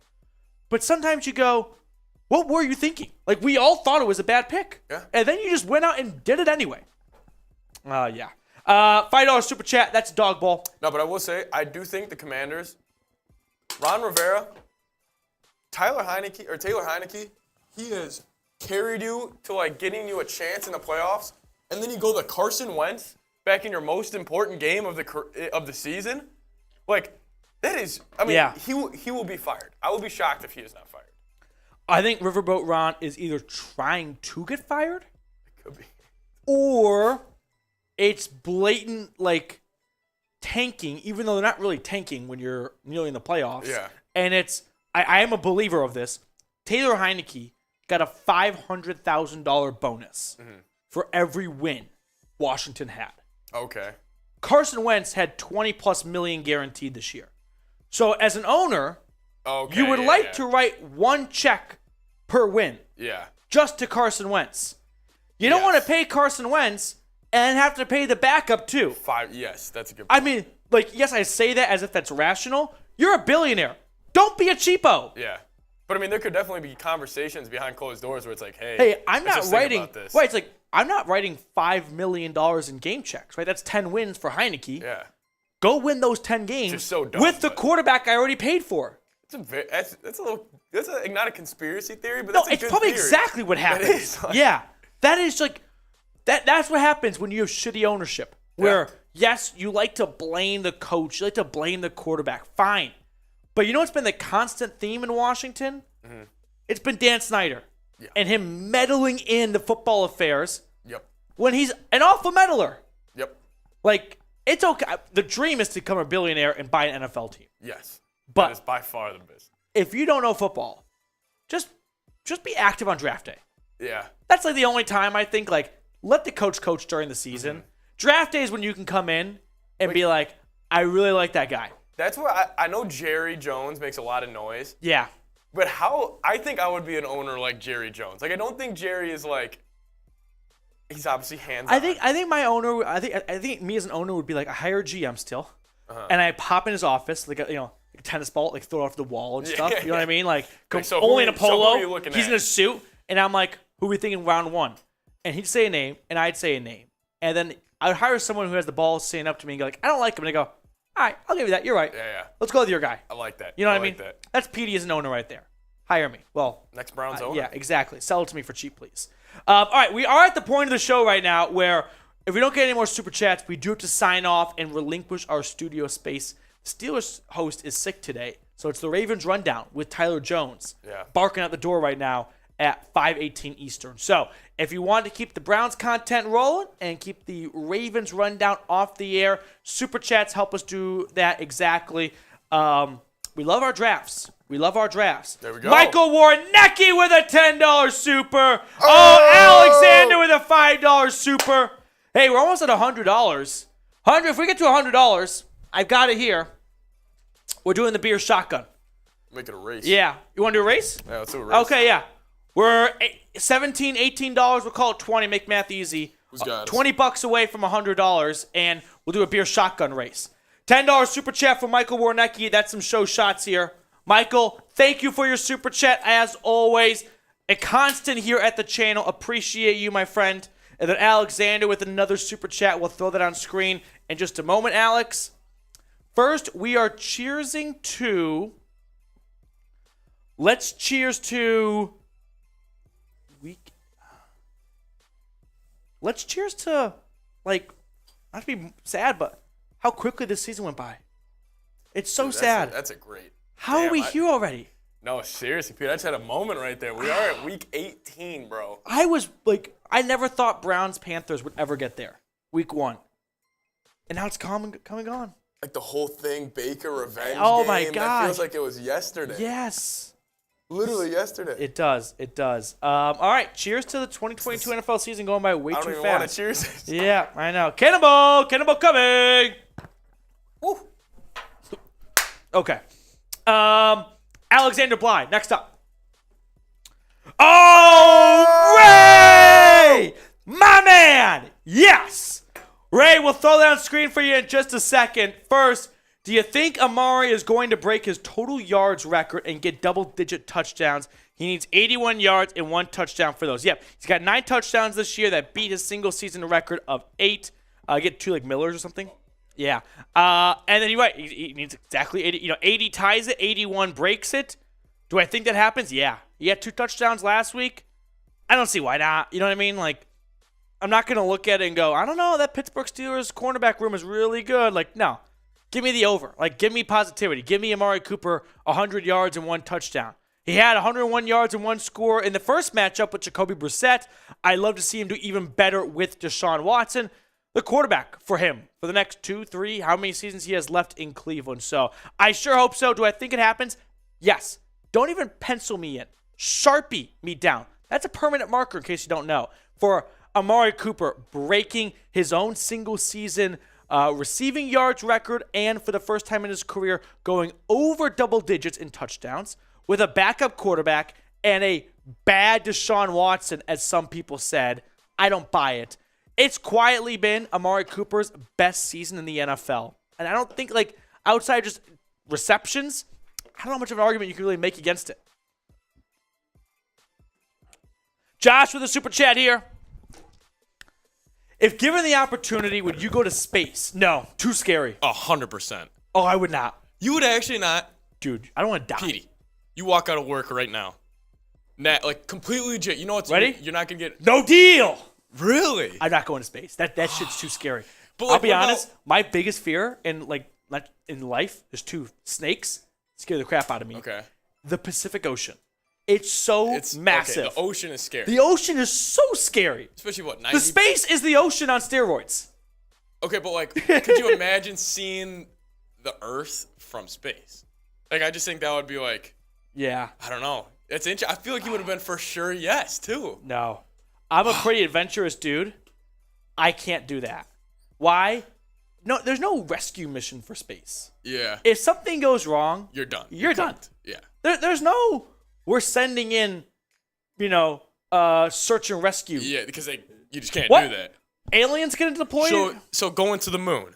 If you, like... No, because it's just, something going wrong is too scary. Okay. All right, And that's it's not fair. even like I air don't travel disagree where with like you. NASA can say it's 100% safe. You've got a less than more likely to die from an elephant or something. No. Even NASA's like, yeah, pretty fucking risky up there, not gonna lie. Yeah. That's just what it is. Okay. Yep. Okay, we got a shotgun right now coming up for my main man, Ray. Here we go. Tim, we are land animals, people, so no flying, no floating for me. I like flying. I low-key don't mind turbulence. That's a weird thing about me. I like the roller coaster element. It depends how... Because I know we're not going to crash. Okay. So I feel very confident. All right, here we go. Shotgun race. Beer shotgun race. Cheers to you. 3, 2, 1, go.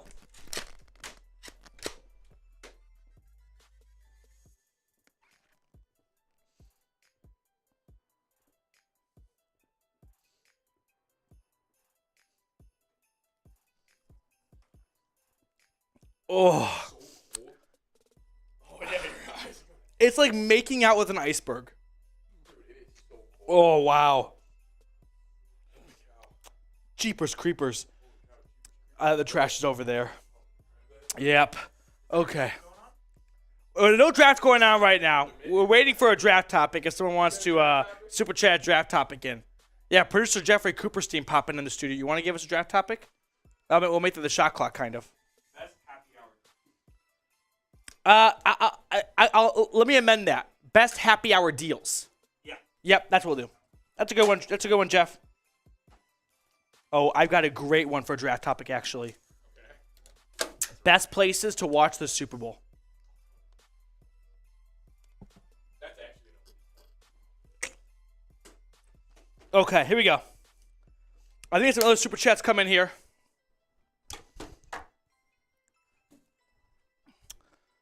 Ooh. Ray, nicely done, guys. Looked like a tie. Tie Man says Matthew wins.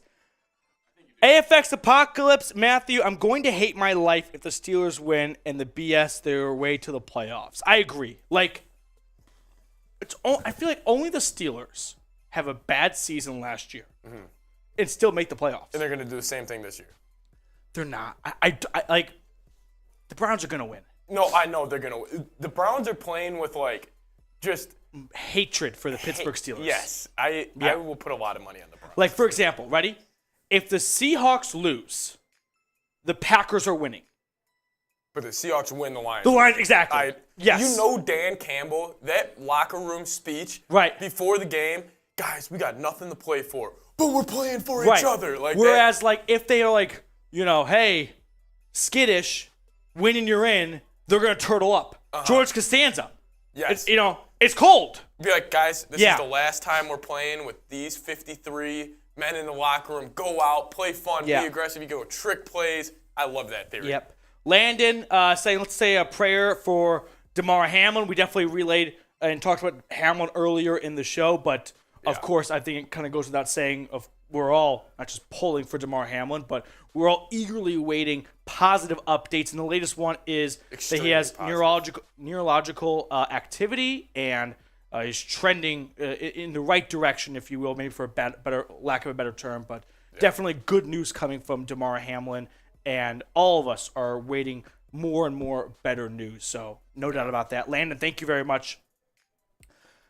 Joshua, $2 super chat. If into sci-fi, best sci-fi movies. I'm not really into sci-fi. What do you consider sci-fi? I think like what's that one? Matt Damon, The Martian. Okay, yeah. Interstellar. Oh, Independence Day is my like. Yeah, those are sci-fi movies in my opinion. So I couldn't do a draft. I don't think. I couldn't do I couldn't think of top 4. Let's do this draft that we just got handed to us. Yeah. We're going to do happy hour specials. Mm-hmm. And if we don't get a super chat by the time we finish that draft, we'll have to sign off. So if you want to talk brownies, of course, we love to get a little off topic at the end of the show, but that's just kind of the nature of the show. So with that being said, it is happy hour specials. Yes. Top 4. If we don't get a super chat by the time we get through this, we'll have to sign off here. F-Pit in the chat as always. Patrick, I will give you the 1-1. Okay, happy hour specials. I would like for you to say either the dollar value of your thing or the % off. Okay, so I'm thinking about one that's very specific. It was 50-cent lemon drop shots. It's exactly what I'm looking for. Okay. That's a good one. It was a Thursday night special. Yep. $50 or 50-cent lemon drop shots. Yep. Dude. And there's no limit on the amount you could get. Yeah, that's fantastic. You could get 5. It would always be $5. You get 10. You split them up. That's my one. Okay, I got the next 2 picks. I'm gonna win this draft. I'm sorry. Oh, okay. $3 beers. Okay. Yeah. Right, and half off wings. Oh, okay. All right. I like that. Right. Buy one like get that. one Yeah, wings. yeah. Half off wings and like $3. Usually it's like $2 off beer. So if it's 5, it comes down to 3. If it's 4, it comes down to 2. I'll meet in the middle and go 3. So it's called a Herschel special. It was at our local senior bar. Yeah. It's a picture. Picture was my next thing. But it's a picture of a vodka Red Bull. Okay. For $7. Well, that's tough to beat. It was dangerous. Yeah. It was very good. Yep. And it was like had some vinaigrette or not vinaigrette, the red. It's not vinaigrette. What am I thinking of that you put in Shirley Temples? Why is Tim Green saying the game moved to Saturday? I need to check Twitter.com. I don't believe so. No, I'm double checking. Tim, you wouldn't do that to me.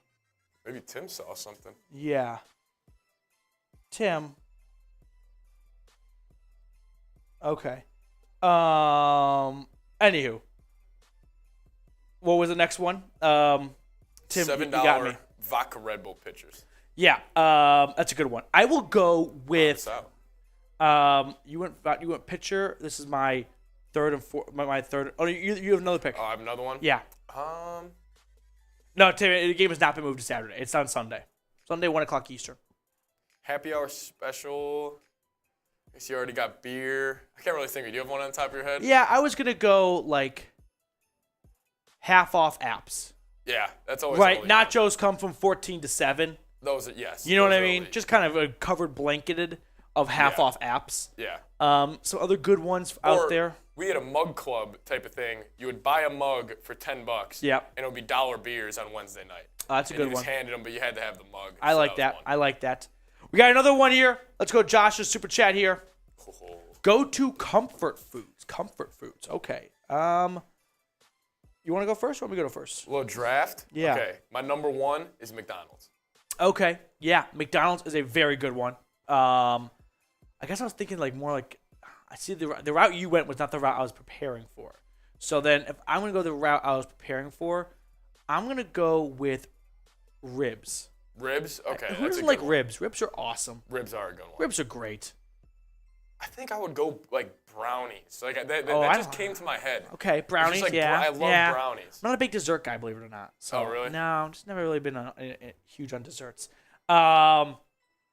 If you go brownies, I'm gonna go. Give me French fries. French fries, that's a good one. Right, you can never have too much fries. Yeah. Everyone loves French fries. I kind of go similar to you. Nachos. Nachos are good. I love nachos. Nachos are good. I will go just bacon. Bacon to anything. That should have been the top pick. Yeah. That should have been the top pick. Anytime you're looking at any menu and you're unsure, like, for example, if it's a restaurant, it's got like 10 burgers, I am just command effing with my brain, B for bacon. And if it doesn't have bacon, I've moved on to the next one. Yeah. I'm not picking a burger without bacon if other burgers have it. Yeah. It's just sociopath stuff. Texas Roadhouse. All right. I love Texas Roadhouse. All right. You could have said like 10 seconds later when I was on the clock. So a funny story I have about Roadhouse. I love Texas Roadhouse. My friends and I in college, we would go there for every one of our birthdays. And do you know what Texas Roadhouse, if it's your birthday, you ride the saddle? Yeah. That is the most embarrassing thing to do, I think, for a birthday celebration. Yeah. Roadhouse, that's an awesome one. And I'll round out the draft with ice cream. That's a good one. Yeah, that's a pretty good one. Can't blame it. Can't hate on it. Okay. Josh says, give me some half off Applebee's apps after 9. Aiden, if we get D-Hop, what wide receiver spot would he get? And who would he replace? All right, really quickly here. If the Browns were to get DeAndre Hopkins, right? Let's say it's kind of like Amari Cooper, like where he gets traded for like a fourth, and you're like, whoa, that's all it costs? Okay, sure. Your 5 wide receivers next year are Amari Cooper, DeAndre Hopkins, Donovan Peoples-Jones, David Bell, and Michael Woods /rookie/free agent. Right? I don't think Michael Woods gets an automatic roster spot like the other 4 guys most likely do. So that would probably be your 5 wide receivers. Anthony Schwartz is cut or traded, and like everyone else, that's your wide receiver room right there. Music channels here. We should get T. Higgins. I told you. Is he He's not a free agent. I think he is. I think he's coming, or not a free agent, but he's not a free agent this year. He's definitely not, because Juju's like the top. Juju's the top guy, and that's how bad of a. You think about it, the Bengals are gonna have to pay Jamar and Burrow. Oh, yeah, I agree. And Bates, like you were saying, if they choose. How about this? Ready? Really quickly. What's Burrow's total? I think Burrow gets $300 million. I mean, Burrow gets a blank check, whatever he. I think it's gonna be $300 million. You think like a 6-year, $300 million? Yeah, the Browns gave $230 to Watson. Maybe $300 million is a big jump. 7-year, $300 million, all guaranteed. I think it could be. I could see 10-year, $300 million. Okay, I think that's a steal for the Bengals. I agree, but what if it's $300 million and $200 million guaranteed? Burrow probably says no. Dude, I don't know, $200 million guaranteed. I know Watson got $230 guaranteed, but $200 million guaranteed. You're guaranteed $500 million of $1 billion. See, I feel like Burrow, like Mahomes got 10 for 500. It was like I think it was 10 for 450. Maybe, but it was up there. It was up there. I agree. Okay, so Burrow's contract's gonna be ridiculous. Yeah, but I could also see Burrow taking a discount. Not a discount, but they're gonna be like, dude, we're so poor. Please, here's your check. You write whatever you want. But just be nice. Maybe Burrow does like 6-year, $275. Fully, you get $200 million guaranteed. 200. I like that. Yeah. Because they're gonna probably have to say like, hey, your best friend Jamar Chase, we're gonna probably have to give him $30 million. That's why Jesse Bates is not getting. He's not getting paid. No, there's just no room. That's why T. Higgins probably not getting paid. Yep, I could see T. Higgins going after his rookie contract because he was not a first-round pick. No. So they don't have that 5th-year option for him. All right, if we don't get another super chat, I'll put the shot clock on. We will have to sign off here. Should we do the Super Bowl draft as our shot clock? Yeah, the Super Bowl draft is our shot clock. So best places to watch the Super Bowl. Okay. Can I go first? Because I've got the 1-1, I think. Yeah, I think on my own couch. That's where I expected you to go. That is the best place to watch the Super Bowl. No one else's couch. On my own couch. Yes. I'll do other things, but that's my number one place I would want to watch it. Okay. I'm going to go, it's maybe a cop-out. Yeah. I'm going to go actually at the game, I think is that's fine. That's fine. Like, I'd rather, like, if we're taking this legit. Right. Number 1 would be on my own couch, nobody around. Let me ask you this. Number 2 would be at the game. Would you rather watch this year's Super Bowl between the Bills and the Eagles at home or at the game? At the game. Yeah, I think I might pick home. If it's not my 2 teams. No, that's a good point. You know what I mean? I gotta go fly there. That's a good and then point. I'm like, everyone's around me is a Bills and Eagles fan. Yeah. And I'm not. And it's like, unless I have a tradition of going to every Super Bowl. Yeah. And a game like that would be so entertaining to watch on TV, too. Yes. You actually get to watch the whole... With my friends. Yes. You know what I mean? Especially when you're at the game. What am I going to cheer every touchdown? Yeah. You know what I mean? Petey, this draft, I think it's over. You think we got the top picks? I don't think there's another pick. Oh, well, I mean, there are more picks. What do you think? I'm curious. Well, where you're gonna go. I'd rather, if it's not at my own house, I'm going to go with, ready, a bar I trust. I'm shocked you were leaning bar. I don't want to go bar. But if I have to pick another pick, it's not any bar. I'm never going to go to the Super Bowl, and that's my first time at said bar. I need to know their TV arrangement, where I want to sit, if the audio will be on. I'm not experimenting all those variables for the first time on Super Bowl Sunday. Great point. I need to know, one, how early do I have to go to get a seat at this bar? Yeah. You know what I mean? So it has to be a bar I know. I'll put it this way. If a friend ever asked me, hey, you want to go to this bar for this Super Bowl, and I haven't been there, I'm saying no. Yeah. I don't care if everyone's going. I'm not. I think there's great answers in the chat. Read Josh and Brad. Movie theater. That would be elite. Do movie theaters? Do movie theaters do this? Well, can't you rent out a movie theater? They could during like COVID. Maybe I'm not a movie guru. That would be pretty sweet. That's an elite one. That'd be a very good one from Brad and Josh. Yeah. Tim's got my next one. B-dubs. Okay. So that's why I hesitated. I was gonna ask you about B-dubs. Yeah. You think it would be? Like, you think? I think B-dubs could be fucking electric. Yeah. I'm not gonna lie. Okay, I was leaning towards yes. I'm a bit of a SLUT for B-dubs. Okay, you are. Yeah. I'm the number one customer. You are a big B-dub supporter. I'm on the rewards program there. I'm a king when I walk into B-dubs. You better believe it. They know who PD is when, yes. when he walks into B-dubs is.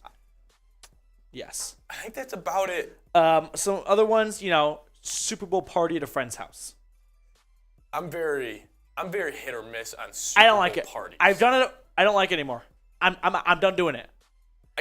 Maximum of 10 people. Yes, because if people are talking. I don't want talking. Yep. I can't do it. And then you have the guy that hasn't watched football all year. Oh my God. Super Bowl parties are huge red flag. That and that guy who's never watched Super Bowl all year is definitely saying during, for example, I'm trying to think of one of the teams this year that could make the Super Bowl that had a key injury. For example, the Bills. Where's Von Miller? Yeah. Where have you been? Yes. He's been hurt for 2 months now. Yes. You're done. You've reached your word max. Yes. We're muting you. Or if it's and when girls are I know. Okay. When people who don't watch Super Bowl, who most of the time my girlfriend and her friends, they go, shh, the commercials are on. I get it. Most annoying thing in the world. I'm watching the game more than the commercials. And I hate people. They're like, I don't like the game. I actually just like the commercials. You're not unique. No. You suck. I don't like them. I'm with you. Yep. Shaylin's here. Oopsies. I'm going to hear about that later. Get bodied, Shay. Yeah. Shay did kind of just catch a stray right there. I'm sorry, Shay. She didn't, and she's not those types of people either. Yeah. But I just I had to save myself. Shay knows ball. Before I got canceled, I had to save myself. Yeah, Shay knows ball. She knows ball. All right, Joshua Miller, $2 super chat, keeping us going. Do we need a Beasley/Renfro style slot receiver? Yes, and that's why when we talk about DeAndre Hopkins, it's kind of fun because it's Hopkins is of course really really good. He was with Watson in Houston, but he doesn't actually fix the need for the Browns. They don't need a big body outside receiver. They've got that. And Cooper and DPJ, they need what Josh is saying. They need a Cole Beasley, a Hunter Renfro style receiver where your linebacker is I can't keep up with him. So I'm going to need some safety help. And when you get that safety help, that opens up Cooper. And when you don't get that safety help, that's when, oh my gosh, Hunter Renfro on a 235-pound linebacker, wonder who's winning this foot race to the middle of the field. Renfro. Yeah. So, yes, with Hopkins, he's a big body guy, but he doesn't line up in the slot all that much, if ever. No. He's on the outside. So, it'd be cool, it'd be fun, but we might look back at the trade and go, did that actually accomplish our need on this offense? No, I think we're just stockpiling. It's like getting a really, really good backup quarterback. That's cool and all, but if he never plays, do we actually get better on offense? Now, it's not the same because Hopkins would play on a backup, but I think you get what I'm trying to get at here is we've already hit a peak kind of on the outside receiver. I feel like Coop is such a good route runner. He is. He could do damage in the slot. Yeah. Like if this would, hypothetical, if you do get Hopkins, I feel like maybe Coop could run he can run some nasty routes. I agree. All right, so if we don't get another super chat in the next 60 or so seconds, we will sign off. We're at $110, so I don't know. Show shots at $115, $5 super chat. Kind of go half off, if you will. Josh, I'll read some comments, and then once I'm done reading, we'll move on. Josh, D-Bell is a slot, but a very different style slot. Yes, David Bell is not going to beat you with his speed, right? He's got surefire hands. If you put it in his neighborhood, he's going to get to it, and he gets good separation and good route running abilities. But that's not what got him drafted in round 3. Like, it's right. The speed demon element, first off, he had a very bad 40. So, like, you don't get that sort of respect of, hey, David Bell's on the field. He could burn you. No, they know that. They get a scouting report. They know who's got, right, top speed. And so they don't have to worry about getting beat deep. Well, then that kind of allows them to bottle them up on the inside a little bit. That's going to do it for us on today's show. I really appreciate everyone, as always, for tuning in. It's always fun. We'd love to keep it going. But if we don't get a super chat, then we just can't sit here, unfortunately, and talk forever. Oh, G-Money Uptown! G-Money Uptown, let's ride. They need to load up next season and go for broke. So the Browns currently have $3 million-ish in cap space. They can cut John Johnson, restructure Deshaun Watson's contract, move money around. The cap is a myth. It always goes up, yada, yada, yada. And they could maybe get to about 35, 40 million. Maybe a max of 45. I don't see 50. But let's meet at 40 million. Deron Payne gets 40 15. million could get, let's say Deron Payne gets 17. 17 a year? Yep. So now you get about 20 million else to spend on, and by the way, you never want to spend all of it. You always want to keep about 5 million or so for a mid-season signing if an injury happens or a trade or something, right? So, and also, like, it's not the best look of GM if you spend all of your owner's money and it doesn't work out that well. Yeah. So, let's say a little, like, let's say 40% of it then went to Deron Payne, a little less than half. If you got 17 to 40, you got to spend another 60% at linebacker, another corner, really cheap, but you do need another corner, a safety, an edge rusher. So if you go big for Deron Payne, you're probably not going to get a Yannick Ngakoue. You're not going to get a DeForest Buckner. So you got to pick your battles a little bit. And that's why I think Andrew Berry goes, I can make one big signing. I don't think defensive tackle is that important of a position to warrant my big signing. Mm-hmm. That's my fear.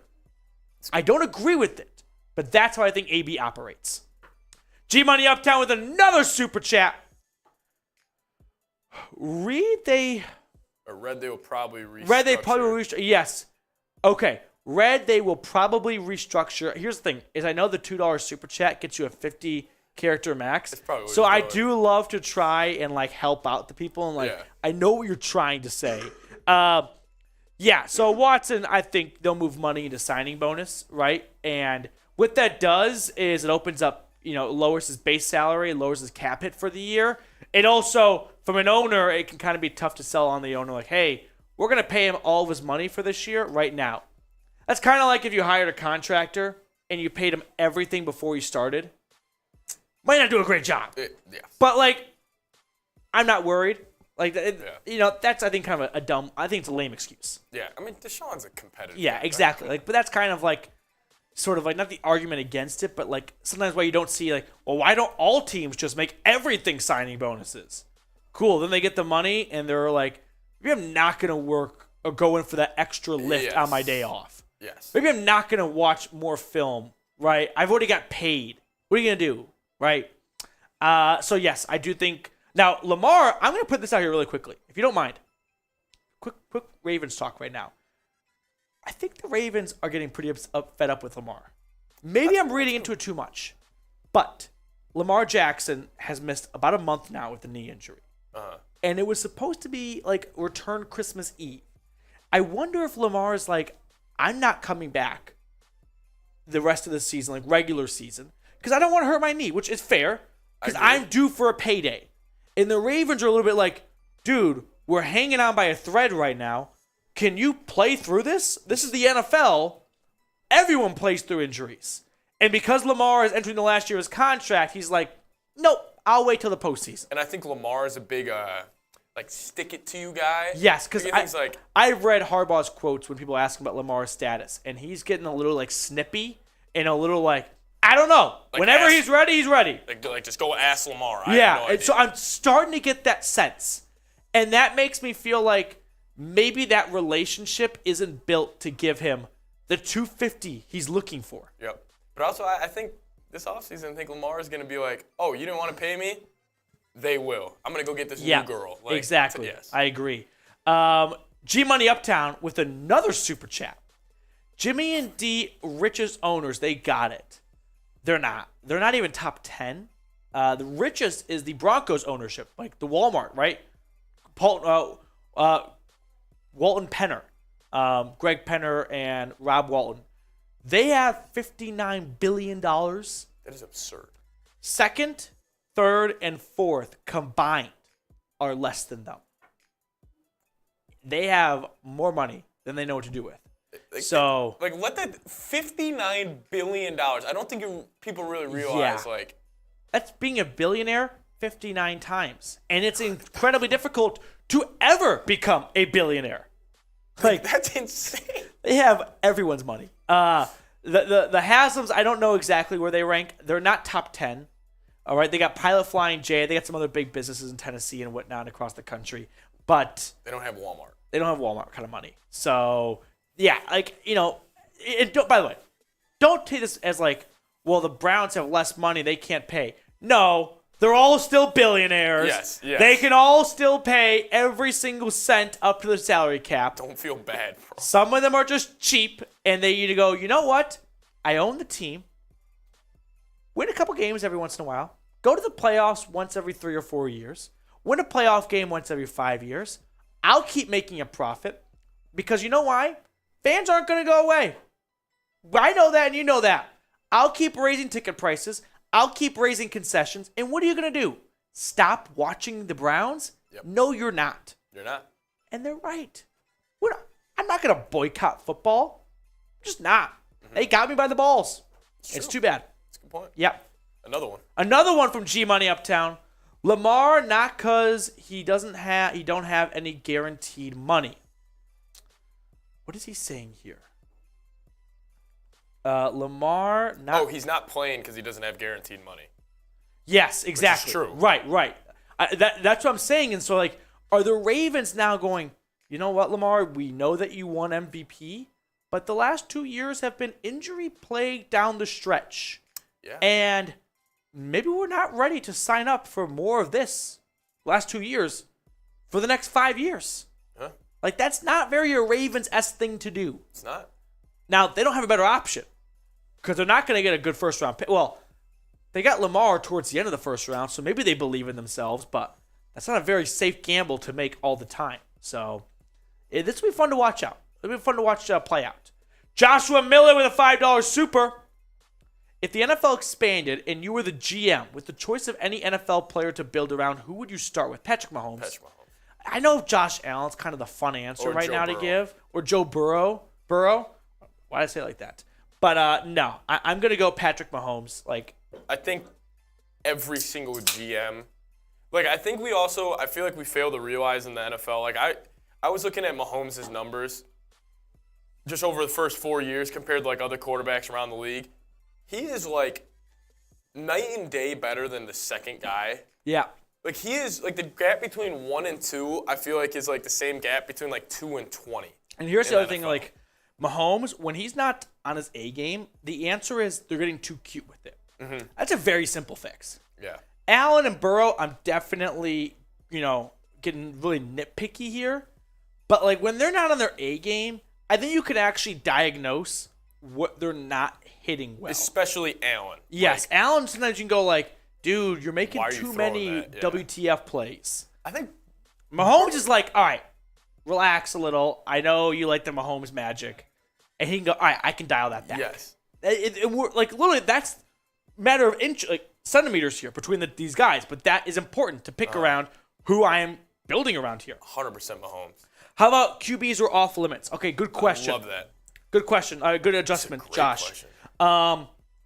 I think I go with, I'm trying to think of the most impact positions, which right now are wide receiver, defensive Wide end. receivers up there. So, Are we talking like just 1 year? Are we building for... no, building around them for the next 10 years, whatever. You know what I mean? I know it may sound biased, You go but Justin Jefferson? I think I might have to go Jefferson. Yeah. Because like you give a quarterback him. Okay, what about a DN? What DN are you taking? Like Garrett? Like I mean, Garrett's honestly up there. Like Nick Bosa. Bosa's up there. Yep. Myles Garrett's tough to pass on. He's very tough to pass on. Yeah, he's Superman for a reason. Even Jamar Chase will be up there. Yeah, and Jefferson. I think I would go with. I won't say Garrett because it's kind of like a cop out. Give me. Dang, Jefferson's tough to pass on. Kelsey, if he was younger, I would consider it. Yeah, Travis Kelce. Unreal. Unbelievable. I'm sorry. Like, I know Gronk is like. I feel like this is like the Jordan, LeBron debate of like because Gronk did it first, but like I still think Jordan's better. Sorry, but like Kelce is the best tight end in football's ever seen. He is. He is. He just is. He's one of the freakiest athletes. Like his wiggle is. He's just a freak. I will go with. I'll go Justin Jefferson. Yeah. Yeah. I mean, Jefferson. Yeah. it has to. Like I mean, he's 23 years old. Yeah. I mean, only in his third year. Yep. What about what about like a stud left tackle? I mean, if you could give me a left tackle for the next 15 years, like a Joe Thomas in his second year, or something like that. But I like the idea of a left tackle. The issue is the Browns had a stud left tackle, and did they get them many wins? You know what I mean? That's a good point. Like you're kind of seeing sometimes of like first round picks. If I was a GM, you can have a great safety. You want to start with safety? You know what I mean? Because what's that getting for you? Yeah. Right? For example, the Panthers. They took J.C. Horn, top 10. What did that get them? Mm-hmm. J.C. Horn as a corner can only do so much. I mean, C.J. Henderson, who they traded for. Like, yes. He was a top 10 pick. Exactly. Like, cornerback, like, those have to be the last pieces. Now, they may have thought they were at the last stages, but if you're not, don't start there. Mm-hmm. Like, for example, when the Lions went Jeff Okudah a couple of years ago, great prospect coming out of Ohio State, views it can't miss. Even if Okudah never got hurt and played super well, it doesn't change life. You can't use a top 5 pick on a position that can't turn it around immediately. That's what top 5 picks are supposed to do. So with that, I would immediately just I will trade back. I think the only 3 positions are edge, wide receiver, and quarterback. Yes, exactly. That can really change life on a team. Yeah, maybe I know I said no to it, but like if there's a surefire offensive tackle, like Eric Fisher for the Chiefs for a long time. Yeah. Like that's pretty tempting if it's It like. is very tempting. But sometimes tackles are misses too. Because if your team around them sucks, who cares? Yeah, exactly. G-Money Uptown, I hope they make smart moves this offseason. They need to get Fuller. Go watch Fuller and Watson highlights. Get Payne draft a wide receiver, defensive tackle, defensive end, and a free safety. Super Bowl, baby. Let's start by going through this from the beginning. Go get Will Fuller. If they wanted Will Fuller, what have they gotten them this year? It's a red flag that he hasn't been signed. Right. Like, maybe he was really hurt and he needed more time to rehab, and GMs are going to give him a year off. But it's not very often where you see players take a full year off and come back the next year. Like, can you really think of any examples of that happening at wide receiver? Not so much for me. Get Payne. I've said it before. I'll echo it again. I would love the Browns to sign Deron Payne. Having said that, I do not believe that Andrew Berry will actually do it. That's separating what I think will happen versus what I want to see happen. Draft a wide receiver, defensive tackle, defensive end, and free safety. You know what I want the Browns to do? I kind of just decided this right now. Round 2, best player available. The Browns are not going into this draft with major holes to fill. Just get talent, right? Just get better. Just get a guy. Don't think we need a defensive tackle. We don't even think he's actually the best player on the board right now. You know what? You might not need a linebacker, but you might need one in 2 years. And you'll be happy when this guy is ready to take over that role or whatever the position is. So get best player available in round 2. I think after round 1, it's best player available at every pick. Yeah. Just get the best player available. I'm a huge BPA guy too. Yep. A stud Brian Urlacher or left tackle level that never comes off the field. Yeah. I think just more modern day linebackers just may be the most least important position on the football field, and it kind of sucks. I agree. I agree with that. All right, we don't have any more super chats coming in, so I'll take a dog bowl for G Money Uptown. And if we don't get any more, we'll have to sign off. But hey, you guys know Thursdays are my favorite days of the week. I do have to work tomorrow, oddly enough, so it's not quite my Friday, but that's okay. Patrick doesn't, so enjoy your day off. I know. Huge. Huge. Always fun to kick it with you guys on Thursdays. We'll have a watch party. Final one of the year, Sunday. So if you've never tuned in for a watch party, this is the last chance. Don't miss out. They're electric. Go ahead. It's a lot of fun. And here's what I'll say to people who have never tuned in, because I used to be like that last year a little bit. Like, why would I tune into a watch party? Why not just watch the game? Put the game on your TV. Put the watch party on your phone. Pause it until it's kind of synced up with the game. And you kind of get to see some crazy guy get drunk and react to big plays. That's pretty electric. That's hard to pass on. F Pitt, Ray, thank you. G-Burst Creepers. G-Money Uptown.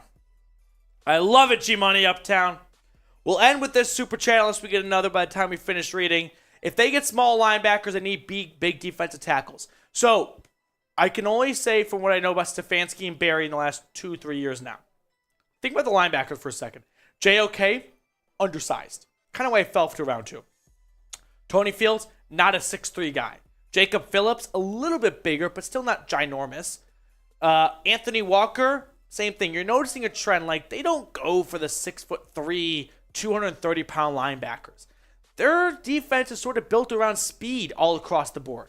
And that definitely has, like, a lot of pros, because just saying the word speed, you're like, I'm in. We're fast? I'm in. But you know what kind of happens?